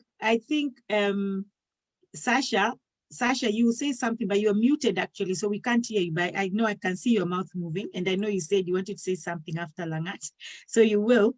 But how I normally describe Africa or stroke Kenya is every house has a toilet. We all have toilets in our houses. Some toilets are more dirty than others. Some toilets are more smelling than others. But regardless of how your toilet looks like, you have to clean it, because that's your house. And that's why personally, I love Kenya and I love Africa, because for one, I'm Kenyan first. So that's why I always praise my country. But yes, we all know that Africa is corrupt or Kenya is corrupt. But what are you doing as an individual to change that? Yeah. But having tagging, or Kenya is this is this. Guys, you'll be shocked that America is even more corrupt than Kenya. It's just that because Kenya is open, but probably in America it's underground. So I think the whole world as it is corrupt. Human beings are corrupt. It's just the way they do it. But now talking about a diaspora person with the development of Kenya, what are you doing to develop Kenya? Because whether you like it or not, you're living in America, in wherever you're living, you're a Kenyan. You're a Kenyan. Because one day, if those people get fed up and say you're going back to your country, which they might, because when they say that there's going to be Brexit, nobody believed it. We said something like that, nothing like that can never happen. It came. COVID came. Nobody knew about COVID. Look at what COVID is doing to the whole country. So every single thing is possible in this world. Kenya is our country. Kenya is our nation. Africa is our continent. Regardless of where we are right now, we have to love it because that's our motherland. So what are you doing as a diaspora to change that? So that is the question. Okay. Now, before I go to Sasha, I just want to read some because we also have to interact with people on Facebook. And I always say that please go on Facebook, talk to those people. Don't just come and we talk here and then we go. Let them feel like they're part of this discussion. So please, guys, today I've not seen anybody answering back apart from, I haven't even seen Dennis. Dennis is always good in answering people. I haven't seen Dennis answer anything. I haven't seen anybody answering anybody. But guys, it's good to talk to these people on Facebook as well. But someone said, I beg to differ, Mheshimiwa, and I'm sorry, Mheshimiwa, if you feel like there's a lot of bullets on your side, it's just because you are the Mheshimiwa right now, and we always look at, we always look at someone to use as a scapegoat, and right now you are that person because you are the government. Somebody said we are not all the government. I beg to differ, Mheshimiwa. The government is not doing everything it can. Because in your statement, there's somewhere you say that the government is doing everything it can. If they were doing everything like you think or like you say, they would not spend 14 million on a document, BBI, meant to give guys extended power when 600,000 youths leave school every year Okay, leave school, let me extend it. Leave school every year with no hopes for jobs, and fellow MP died recently because the nearby hospital had no oxygen. Priorities are twisted. So don't tell us that the government is doing everything it can.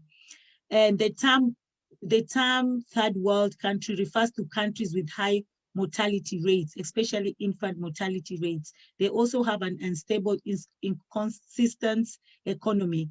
Referred to Google. The person actually had to go to Google and check that out. So there should be a national effort to change the corruption culture with deliberate effort to reward honesty in Kenya. This should be integral part of our curriculum so that children can appreciate honesty and hopefully change the country. Right now, I don't even know who thinks of that anymore. It's because corruption is like biscuits in Kenya right now. We are called third world so that our government can continue enjoying some aids that come with money like development aid. So guys, there's a lot on Facebook. I'm not going to read everything, but if you can go and just see, but I just want to tell everybody again, once again, thank you very much. And in fact, Evelyn said, Kenya and Africa in general, leaders have misplaced priorities. Think of hospitals, no food, basic needs programs, nothing. Government should be focusing on its citizens. And she also spoke about the sanitary towels. And she said, it's amazing that condoms are being provided, but sanitary towels, something that should 100% be provided to the ladies, is not being provided. And in fact, it's really sad. And I think this should be a topic of another day. I'm not going to enter that because I know Sasha will take over with that. And I don't want her to take over right now. So I just want to say thank you very much for people on Facebook. Thank you so much. And like I said, keep on sharing, commenting, liking. We really like your comments, and we can see your comments, and we appreciate you. We are here with you. We are here with you, everybody on Facebook. We are together. Okay, thank you very much. So I'll go to Sasha. She had something to add on. Sasha? Yes. First of all, I want to tell you, Mheshimiwa, congratulations that you're part of the distributing of pads, but also for you being in the government. I think you can do better. 56 years after independence, I don't think that it's a good thing to say that we are still funding girls with pads while we pay a lot of taxes. And like Lydia said, men are given free condoms. That is partially is working so badly in Africa, and we are fighting it as African women because sex is a choice. Menstrual period is not a choice. And I saw the president signed some documents some time back and said that they are giving free sanitary pads. I've been doing my homework because I'm part of Upendo Women's Foundation, which gives 10,000 pads, reusable ones that can be washed. Personally, I cannot use them because I can afford the ones that I dump. And I feel even if we are doing this, because what we give out, our girls can use those pads for 4 years. But I still feel that they are being robbed of their dignity. They are supposed to be given these things by the government. Why are we giving men condoms and we're not giving women something that this is natural? Sex is a choice. I can choose to have sex, and I can choose not to have sex, but I cannot choose not to have my menstrual period every month. So anyway, I want to thank you because you're trying, but you can do more because you are the one in power. Secondly, I want to tell you that I am so disappointed for you as a Kenyan youth, because I can see you're a youth and you're in the government and you are accepting that we have corruption. And I'm asking myself, if you who is in the government is accepting this, what about me who fights for them? Because I'm an activist in Kenya. What about me who is a person who fights for the voiceless Kenyan? If you can accept that and you're in that government, what about that woman who is being taken to hospital tonight because she has to give birth, but the road from where she comes from cannot allow her to do that? And sometimes she has to give birth on the roadside. Sometimes we lose babies. Sometimes we are losing women. You as a Kenyan youth who is in the government, who wants to do better than what our grandfathers did. You want to do better than what our parents did, because I am the third generation. I can see that you're from the third generation.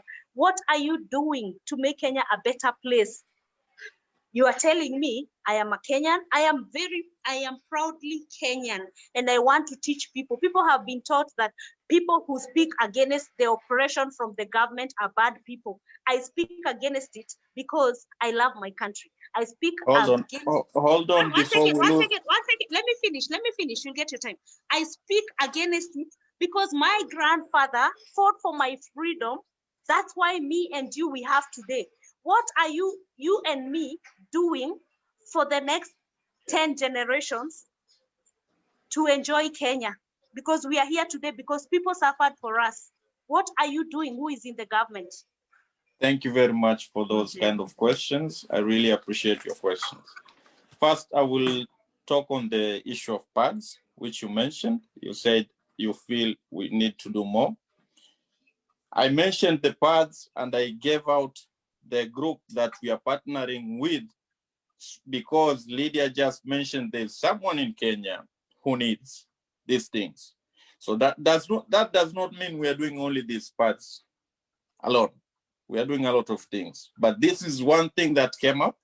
So I just decided to say, if there's somebody in need, can I direct that person to where they will go and get assisted? That was it. And the issue of corruption, I cannot give it a blind eye. I cannot say there's no corruption because I said earlier, we need to accept the fact that these things are there for us to change them, you know?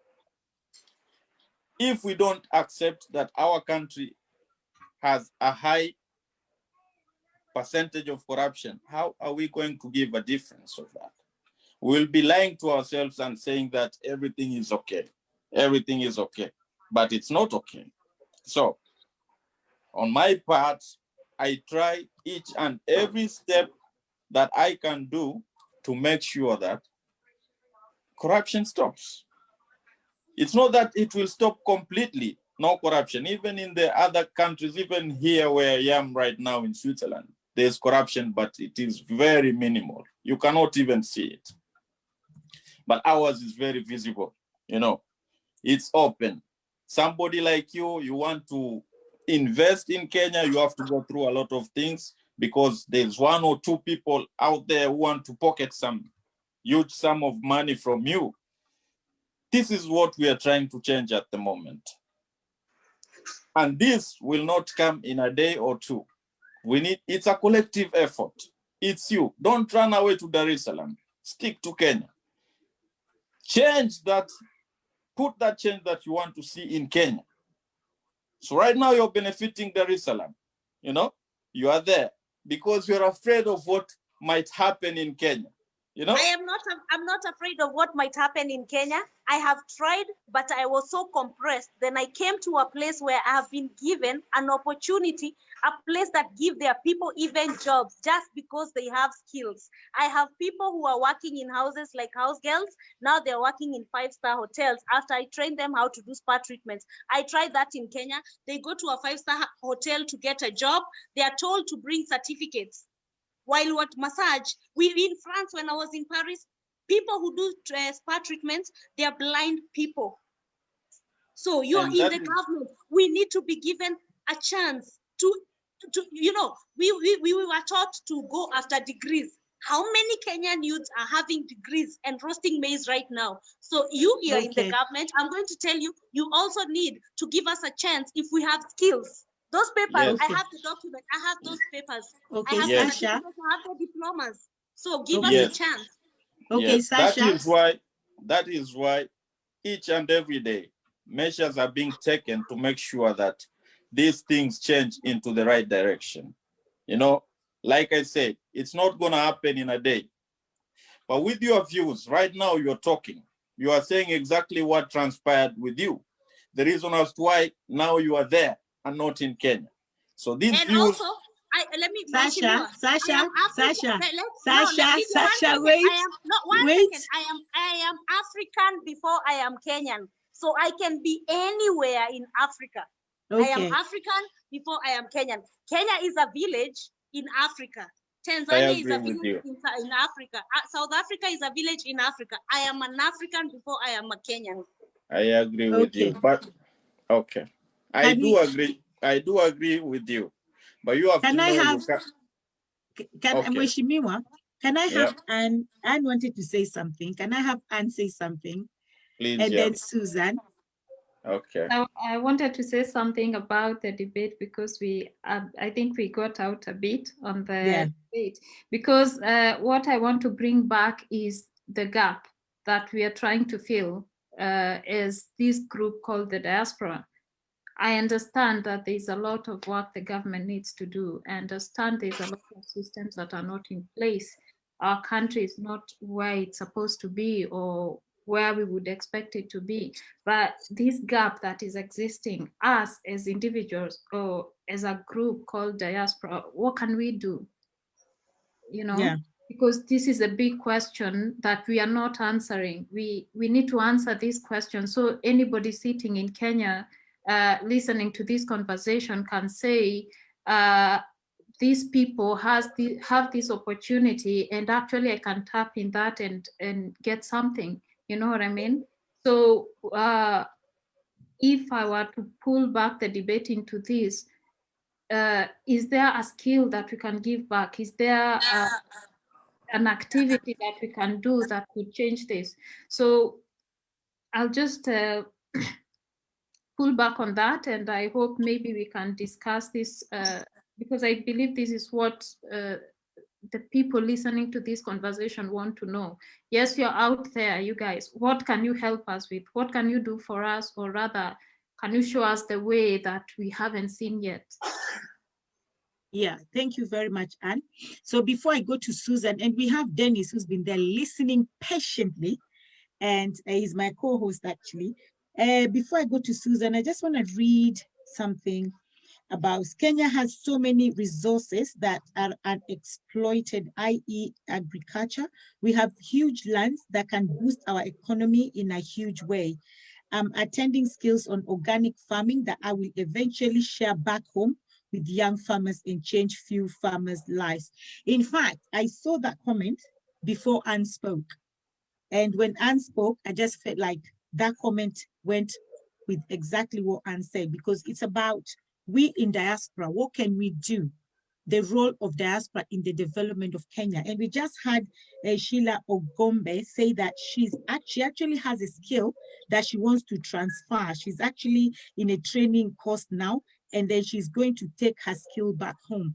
So that's what we should be talking about. What skill, how are you going to change? What skills can you take home? But in saying that as well, a lot of people who have said they've tried, like the guy who did congestion charge, that guy has done wonders. I'm sure you know about congestion charge, Anne, because you live in the UK. He has done wonders. He went to Kenya, tried it. He was blocked, refused, and he had to come back. So as much as we have skills as diaspora, now the problem is, how do we now utilize them in the development of Kenya? Because having a skill is one thing. Transferring it and utilizing it in Kenya to make a difference is another thing. And that's now our debate. Okay, so thank you, Anne, for that. And now I'll go to Susan and then I'll go to Dennis. And thank you, our viewers, once again. Thank you, everybody. We really, really appreciate you. And we can see your comments as well. It's just that we cannot read everything, people on Facebook. We are so grateful for every single one of you. We are grateful for your shares, your comments, and your likes, and your contributions as well. Thank you very much. Susan, please. Yeah, so I'll just start off with, I'll just kind of piggyback on what Anne just said. And I feel like the challenge we're having as a diaspora is moving from what I want to call, in quotes, subsistence assistance to Kenya and Kenyans. And in that, what I mean is the money that you send to your family, the money that you send to your friend, or donations that you make, maybe to pay someone's school fees, or a donation you make, let's say, to what Sasha is doing, you know, giving free pads. All that is subsistence. You're just helping somebody out in need because they can't afford whatever they need at that time. And the challenge we're having is transitioning from subsistence to something bigger, a more collective push. Like what Anne was talking about, maybe an angel investor network, because that would have something on a bigger scale, would have a bigger impact in terms of, let's say, growing the economy. I'm not saying subsistence kind of giving doesn't help, but that is still very much in the individual level, because any money I send to someone, they're just going to use it, to buy what they need on that day. But what you're trying to move from is where we are now to something that actually makes a big change in the economy. So maybe that's something that we, I guess we can think on. So then I'm just going to make the other comment I had on what Sasha was talking about. Why are condoms free and pads are not? I had seen on Facebook someone commented that condoms are part of the HIV/AIDS, I guess, prevention plan or something of the sort. So that seems to be a national policy. And so I think if condoms are free but pads are not, this speaks to probably the need to have more women in policy making, more women in politics, because I suppose I cannot expect the honorable member Omar to understand what it's like to have a menstrual period, but someone who's maybe a female member of parliament, if they see a gap, it would be probably be on them to see how that they can make something there, like the Free Pads Initiative, a national policy. I'll just give the example of Scotland, which has recently made free sanitary products free, and they are doing that to, I'm just gonna read from the BBC News website. In quotes, there is now a legal duty on local authorities to ensure that free items such as tampons and sanitary pads are available to anyone who needs them. So I think probably the solution to the lack of pads is just changing national policy. That's it. Yeah, so thank you. Oh, one more thing. I've just remembered one more thing.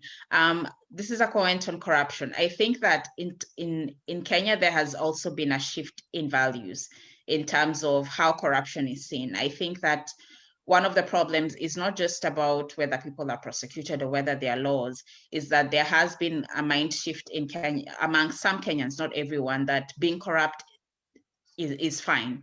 That if I'm in a position of responsibility where I'm in charge of money, if I don't steal some of that money for my own benefit, I'm actually dumb. So I think maybe that's part of the problem in terms of stopping corruption. So that's it for my comments for now. Thank you. Okay. Thank you very much, Susan. Dennis? Dennis, if you're still there, my Dennis have been so patient today. He's never like that, probably because there's more women today. Dennis is never like that. I can be anything if given a chance. So this conversation actually have been very interesting before even though we've digressed to go into other things which were not part of it. But at the end of it all, it could be concluded that governance comes to the center of it. For me, first to comment on how I think us as diaspora can contribute to the development of our country. If, like previously I had said, I can see development in two ways, like social development or community development or that sort of thing, and economic development, which is, I think, the kind of development that everyone would like to see. So first of all, like most of you have agreed, the skill transfer, if we start, if we move to Kenya and we can perhaps apply our expertise back in the country, but there is a question of where you sell your own, where you sell your stone. So if you sell to Mama Mboka, of course, she will pay 5 shillings. If you sell to a chem shop, you get more. If you sell to where you should be selling, that's in a museum, of course, you'll get more money. So these skills should also be accepted back at home. They should be appreciated, and the government should support it, and the environment in which you are going to apply these skills also should be conducive for you, because as human beings, we are always motivated by something to work. I subscribe to the philosophy of Max Weber that human beings are generally lazy and they need motivation. They need something to push them. They need either something to push them or something to pull them. If you don't see that able up the tree, you'll not climb the tree. Or if there is no, or perhaps you should also see a snake behind you so that you can climb a tree. A snake could be something that pushes you, and the apple could be that thing that pulls you up. So another way in which we could help people back at home is maybe helping associations which are already established back in Kenya, or establishing associations. There are talks around this because the government is not always collaborative, and some people have been frustrated, like Ethel Kumasa. Sasha. Before. Sasha. Yeah, her name is different from her. Okay, the way Sasha explained before. And then like what you're doing, Lydia, sensitizing the people about their responsibilities and what they could do to improve things back at home. This is us, Diaspora, telling them that there is something called human rights, for instance, and how they can fight to have that. And maybe eventually, we as Diaspora, like Moses showed, explained, that if there was a way that we could help people with correct thinking into government, or maybe influence policy at a higher level, maybe we as Diaspora, we could help the government make the correct decisions, for instance. Because for me, I see the problem of Kenya. I felt some heat rising up from my feet when Sosia was having that exchange with Honorable Homer. Because defining as a country is underdeveloped, you are right, depending on whose definition you are reading. And now thinking Africa is rich. You're also right, depending on whose philosophy you are seeing. For me, I see Africa as a story.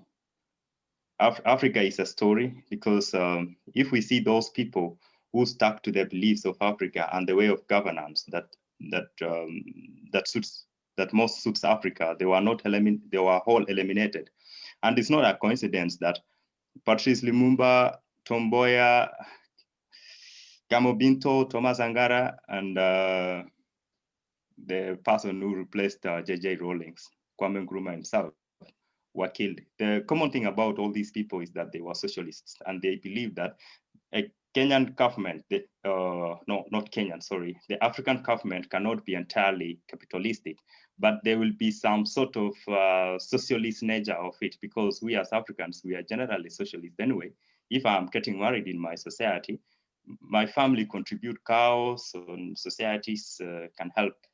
And if my family cannot raise the cows, even the community can help. And we can see this in the remaining Spirit Harambee in Kenya. And that's the core of the African organization that should be reflected in the government. So Sasha showed that we should, instead of continuing learning things, we should try to forget the things that we've been taught, which is actually very important, because the way we define development, the way we see riches, the way we see out, there is this discussion coming up now that economic development or the economic growth cannot be forever. And as long as we are pushing for economic growth, of course, we are oppressing the person who is working in the lower level, because this cow dunk philosophy of economics, that you concentrate money to few people so that it can trickle down to the rest of the people, we know that it doesn't work anymore, because most of the jobs are being taken over by machines anyway. So there are other things that Africa could do with the help of diaspora. I come from the IT sector, and there is something I really believe it could work in Africa. It's at the heart of my heart. And I heard somebody talking about this, and this person is not even an African, it's an American from Silicon Valley who was giving a TED talk, and he was saying that Africa is not stupid. If only it could realize that instead of trying to industrialize itself, it can jump directly into the digital age and into the numerical age, where technology is being applied to simplify things. Even we can go into blockchain and big data, machine learning, all those things. Most of the things will be automated, but we need to see a way in which we are going to guarantee that almost everybody in the country is getting some sort of minimum income, and we'll move on from there. There is no need of building very expensive railways when you cannot treat somebody from malaria. If a child can still die of malaria, you don't need like Duma number, a very complex database, which actually serves nothing. So I should stop there. And I think I listened more because what you guys have been saying kind of summarized everything, and you've been very informative. Thank you. Thank you very much. Wow. Today it was different. People accuse me that I didn't bring women. Today I brought women. So there was fire. You know, anytime you bring women of substance, not just women. In my tribe, as a Luo, we always say, Dako Kalokanyo, like, I don't know how to translate it. You know, mother tongue is so sweet that you don't even know how to translate it. So, but it's women, I can just say tenacity women, women of substance, women who lift each other's up, women who are not scared to speak up, women who want to see others grow and prosper, women who speak the truth as it is. So that's why today the panel was so hot.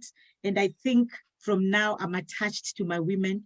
It will be women, women, women from now forth, so that we can actually get the fruit. They say the fruit of the labor. So the fruit of discussion. So thank you guys. But before we go, of course, I'll give everybody just 1 minute. And I so much mean the 1 minute to say your last words. But before we say that, I'm going again to just share the screen of what is happening next week. Because next week we are not having a okay, so just share with the people who are not here before. And also just to say another thank you so much, everybody, for watching, for listening, for sharing. I've actually watched that we have 116 or something shares, 161 shares. So thank you very much, because we did not share that. People who are watching share that. So thank you very much, everybody who shared, whether you are listening, you shared, you liked, you commented, your contribution. Thank you very much. That means that we, like we say, we have to grow together. Yes. So thank you. But next week we are celebrating Jamuhuri. So whether you don't live in Kenya or you live in Kenya, Jamuhuri is for all of us as Kenyans and also as Africans, actually, because there we say Kenyans and friends to come and celebrate Jamuhuri with us. So next week, as we all know, it's COVID is still hot in places. And guys, talking about COVID, this thing is serious, this thing is real. It doesn't, I don't know how, because I think when it comes to COVID, some people are saying it's not true, some people it's true. But I can tell you it's true because I've seen my neighbor with COVID, I've seen somebody who have died with COVID. I don't know, because somebody will tell me, were you there? Did you see? I can't say I was there or I saw, but I know what I was told. And me, I believe it. But guys, be careful out there. Wash your hands when you can. If you get soap, please wash your hands. Please sanitize your hands when you're outside. Please, social distancing, very important. Wear your mask, very important. Just keep safe, okay? If you cannot protect yourself, protect somebody else. It's very, very important, guys. Stay safe. Be safe. This thing is real, okay? And then next week is Jamuhuri celebration. We're going to celebrate Jamuhuri COVID time. That's why we said Jamuhuri 2020 special edition. I love this.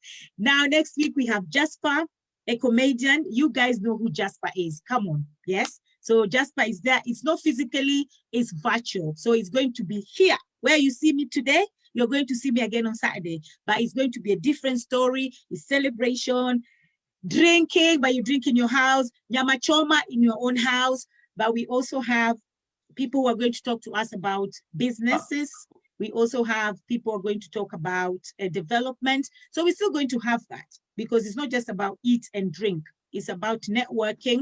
It's about transformation, motivation, inspiration, and education as well. So we have Jasper Muremi. We have Abbas Kumbaf, who is a musician. We have Grace Wangari, who is going to do storytelling because we thought we have to do this. This has to be a family thing. So children are not left out. So next week, guys, sit in your living room, wherever you're sitting, bring your children, bring your husband, bring your wife, grandma, grandpa. Guys, sit together and let's celebrate our Jamuhuri. Let's remember what Jamuhuri is. And before I finish as well, I'll ask somebody again to tell us a little bit about Jamuhuri. And we also have Tony Nyadundo, brought to you by Nyaluo TV, presents Tony Nyadundo on the day. We all know Tony Nyadundo's songs, guys. And we also have one of our Kenyans. Actually, she lives in Sweden, and she's a musician called Lioness. She went to Sweden, even though it was tough, but she said, oh, first of all, she was in Italy, from Italy to Sweden, but she took her passion with her, which is music. So she's going to be here as well with us next week on Saturday. And then the beautiful thing is tradition. I'm a culture person. You can see my hands. I all have Kenya things. People always ask me, are you mad? Yes, I have this. I love my Kenya. I love my culture. So to see that next week we're going to have traditional dances as well, that is a big bonus. And of course, the event has been sponsored by Wild Remit. Wild Remit, if you want to send money home, use Wild Remit. It's fast, efficient, easy, and trustworthy as well. And also HELP. HELP is a Higher Education Loans Board. Guys out there in diaspora, you need to pay your loan. You need to pay your money. They helped you go to uni. Now it's your time to pay that money back and help someone else go to uni as well.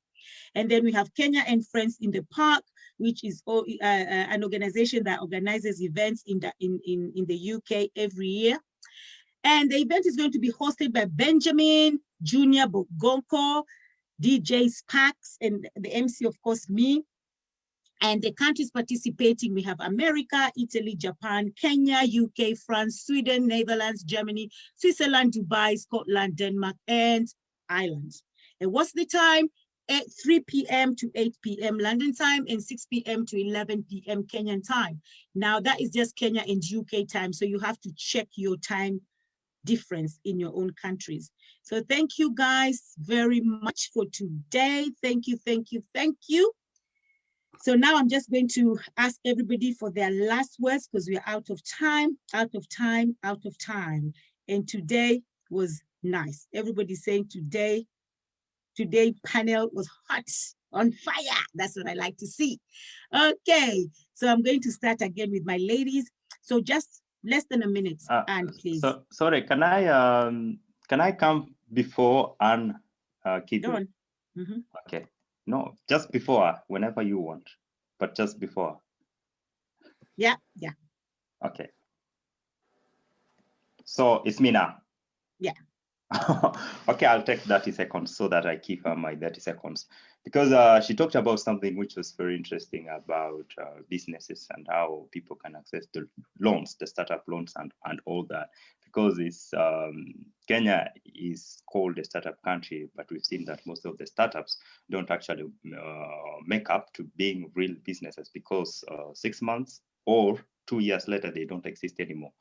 So that's the question I want you to if you, we have some time, you can answer that. I should give your closing remarks, and my closing remarks is to thank you guys for coming today, and it was very informative even for me. I enjoyed the talk. Okay, thank you. Okay, so I'll go back to Anne, like I said. Okay, I don't know if Dennis wanted me to answer that. If you can actually put it with your last statement, but if you can't, we don't really have time. Okay, sure. All right. She has my 30 seconds stop. All right. Okay, go on. So I was talking about the time it takes for a business to incubate. So most people in Kenya are accessing money to start their businesses through chamas and banks, and they need to start paying maybe in the next month or two, and that's not enough time. And also they're getting their upkeep, everyday upkeep, their bills from the same business. So that is why a lot of businesses in Kenya are failing. And something like the Angel Network, where you have enough time to actually incubate a business, you have the right resources, you're able to actually build a business that can stand on its own. So that's what I was talking about. And one last point that I did not get to share was I wanted to suggest something very controversial about expanding the diaspora. Of course, everybody's thinking we should go back home. But at this point, if there are people at home who are not having jobs, I think there are so many opportunities out here.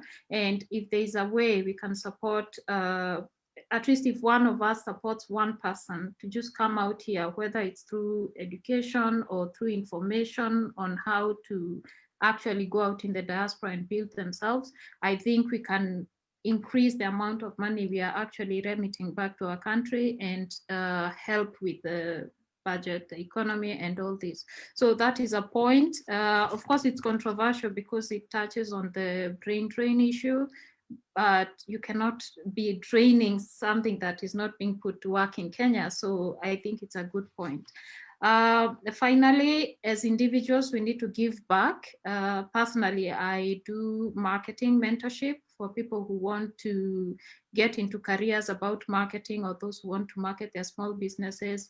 I have a Facebook group called Connect and Market where I talk to people about marketing. It's quite new, very recent, but it's something I hope that will grow and go big.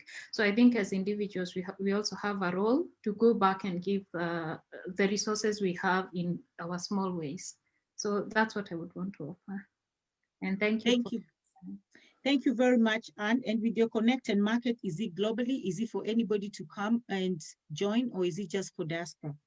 Yes, it's actually for everybody to join. If you want to learn about marketing, if you want to build a career in marketing, if you have a question, anything that you want, a conversation you want to have about marketing, the Facebook group is available. Just join and let's have a conversation.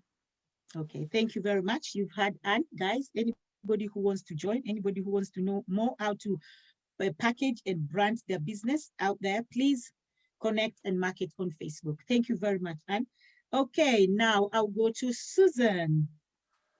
Susan, please. Okay, so before I give my closing comment, I'll just comment on what Anne said.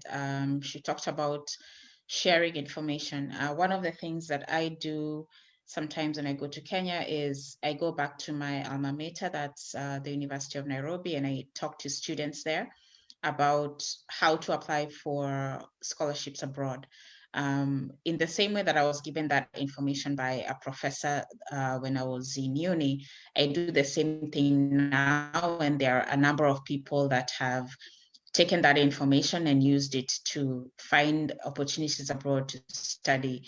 So it's true, it is a form of brain drain, but at the same time, a lot of times you find these are people who, if they just stayed in Kenya, they were unemployed, they were not really doing anything. So that's one of the things I do when I go back to the university, because it's easy. You know, you already have a group of people there who might want that information. So that's something that probably each person in the diaspora can think about. You know, maybe you're in a different field, you're not going to go back to a university, but maybe you can go back to, you know, whatever network in Kenya that you might have that might need the information that you have. Sharing information is still very, very important. Second point, I'll just reiterate something someone put on Facebook. The person said that we shouldn't just look to politics towards in terms of changing things in Kenya or in Africa. One of the biggest ways to change things is to empower people economically by buying the things that they produce. So any chance you get, buy something that is made in Kenya, or, you know, whether you're able to get it up from out here in the diaspora, or if you visit, you know, choose to buy from Kenyan businesses, Kenyan producers. And also, if you're producing stuff, think of stuff that other Africans are, you know, need. You know, some of the people that are making a lot of money in Africa are just selling things to Africans. And, you know, so this is in an environment where you have some people making a lot of money, but others saying there is no money. So I think, you know, it requires also a bit of thinking from us as well on how can we, you know, improve our lot. So I think my closing comment would just be that whatever way in which you're contributing, whether you're sharing information, whether you're sending money to your family, or whether you're supporting initiatives like Sasha's free pads, you know, program, all that is important. But, you know, because you have to start somewhere. It's, you know, doing something small is better than doing nothing. So you start small and you keep building, and eventually we'll be able to make change on a bigger scale. So that's all from me. Thanks. Thank you very much, Susan. Okay, next I'll go to Sasha, please. Yes, Sasha.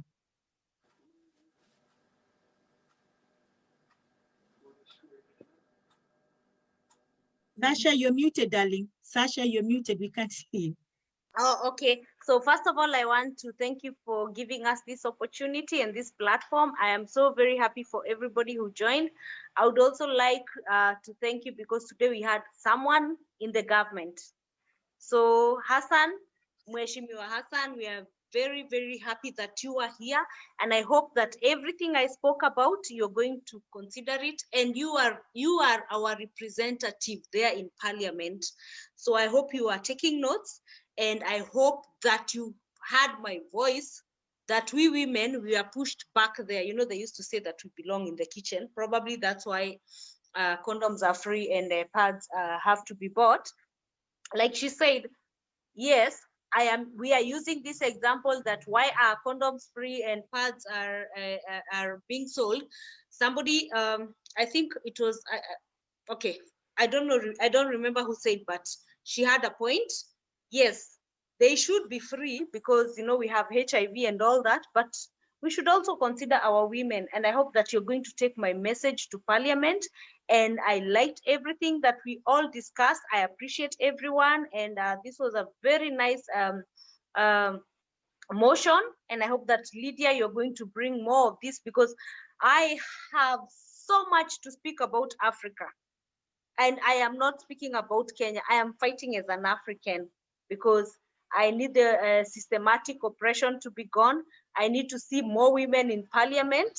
Probably in 2022, you will see me vying somewhere. I'm not ready for politics anyway, because I know a lot of people come, they give us promises, but once they get into Parliament, they're swallowed by the system. I don't blame them. It is what they have been programmed to think about Africa. Mheshimiwa himself said that we are a third world country. We are not a third world country. Somebody said in the comments that we are a third world country because of the thuggery that happens in Africa. Let me tell you, I was robbed 3 times in Paris. It is the first big city that if I went into public transport like a bus, the driver will say in French and in English, take care of your bags, take care of your bags, because there are so many pickpockets. I go to the metro, the trains there. The first thing after they close the doors, they say, take care of your things because there are a lot of pickpockets. I have never seen that in Africa. They try to paint that Johannesburg is the most dangerous city. Believe you me, I've been to Johannesburg. South Africa is my home. What I saw in Paris is nothing compared to what is happening in South Africa. So we also need to rebrand Africa. America is seen like the best place in the world. Actually, the people in, I have a video that I saw on YouTube, people who are staying homeless in LA, they have it worse than somebody who's living in Kibera. And we need to travel. Someone said that we need to travel to educate ourselves. I've been traveling and traveling has taught me a lot. So I'm going to leave you guys because I'm at a place where and they need to close right now. They've given me enough time. So I want to say bye because I'm going to check out after this. I will be watching you guys, but thank you very much for this panel. I've learned a lot and I hope that we are going to have a remix. Bye. Thank you. Thank you very much. Okay. Bye, Sasha. Bye. Dennis, Bye. I don't think you have any time because you gave your time away to Anne, so we have to respect that. I want Mheshimiwa to be last. So is Langat still around? Lydia, I'm very much around. I want to be very brief. I want to tell everyone that Kenyan diaspora is an asset. It's full of skills, intelligence, knowledge, talent, and experience. Kenyans and the Kenyan government should treasure it, seek it, and protect it. The government should quickly build a Kenyan diaspora skills data bank to be able to run to whenever they have troubles. And government should listen to this community. And as Honorable signs out, I would like to know which area he represents and what role he has. Or perhaps maybe we have berated him and he's just another Kenyan out there. Then we need to apologize quickly. Thank you. Thank you. He's actually honorable, by the way, but he's going to say that. Okay, thank you very much. So, yes, honorable, next, it's your turn, please. Thank you very much. I will go briefly on diaspora, please. What I should say is you need to do a lot of trading, promote. If you want to see the economy of the country growing, kindly promote a lot of trade, promote a lot of foreign direct investment, create a lot of entrepreneurship, impact the skills that you get out there to your country, and have a positive mind towards developing your country. In the other end, the government also should think much more about the diaspora and make it safe and sound for them to impact all these things into country. So I would say this is a very good forum that Lydia, you initiated, and it is through our voices that we are going to change the world and Kenya at large. So the area that I represent, I said earlier, I come from Changamo, Mombasa constituency. Changamo constituency, Mombasa County. Okay, maybe my brother was a little bit with some kids there, he could not hear that. So, but now I'm here in Switzerland and I'm a very active member of ODM, a life member actually. I missed the debate about BBI. That would be a very wonderful thing for me to, if I was there, that would be nice. But I say thank you very much, guys. I appreciate you having me on board. And I hope to be still working with you more and more. So that's all I can say at the moment. Thank you, Lydia. Thank you, brother. The other girl, Langat. Thank you, brother Langat. Sasha, and all of you. Thank you so much. Thank you. Thank you very much once again, everybody who is watching us and following the topic today on Facebook. Thank you, thank you, thank you for everybody who shared. Thank you for everybody who participated either in liking, commenting, with your views and your opinions taken on board. And we say that we appreciate every single one of you. It's just that there's too much to read and I don't want to read one and leave another out. And again, I'll go back to my panelists as well. Please go and make people who are watching us feel appreciated by answering their questions. They have so many questions there. Please answer the questions as well. And I just want to say, for me, I want to say again, like the comment I made before, let's wash our toilet. Okay, let's wash our toilet. If it's dirty, let's wash it. Regardless of how it is, it's no good to go to your neighbor and tell your neighbor, come and wash my toilet for me. Or it's no good to invite guests in your house and your toilet is dirty. So it is our responsibility as every single person to go back home and clean, either with action, our voices, but everything needs to be heard and everybody needs to participate. But if we sit back and just complain and complain and complain, nothing will ever change, because they say that change starts with you. So thank you very much, everybody. And to my panelists, I'm saying goodbye to all my Facebook viewers, but the panelists, you can actually still stay behind. So just wait 1 minute when we get off Facebook.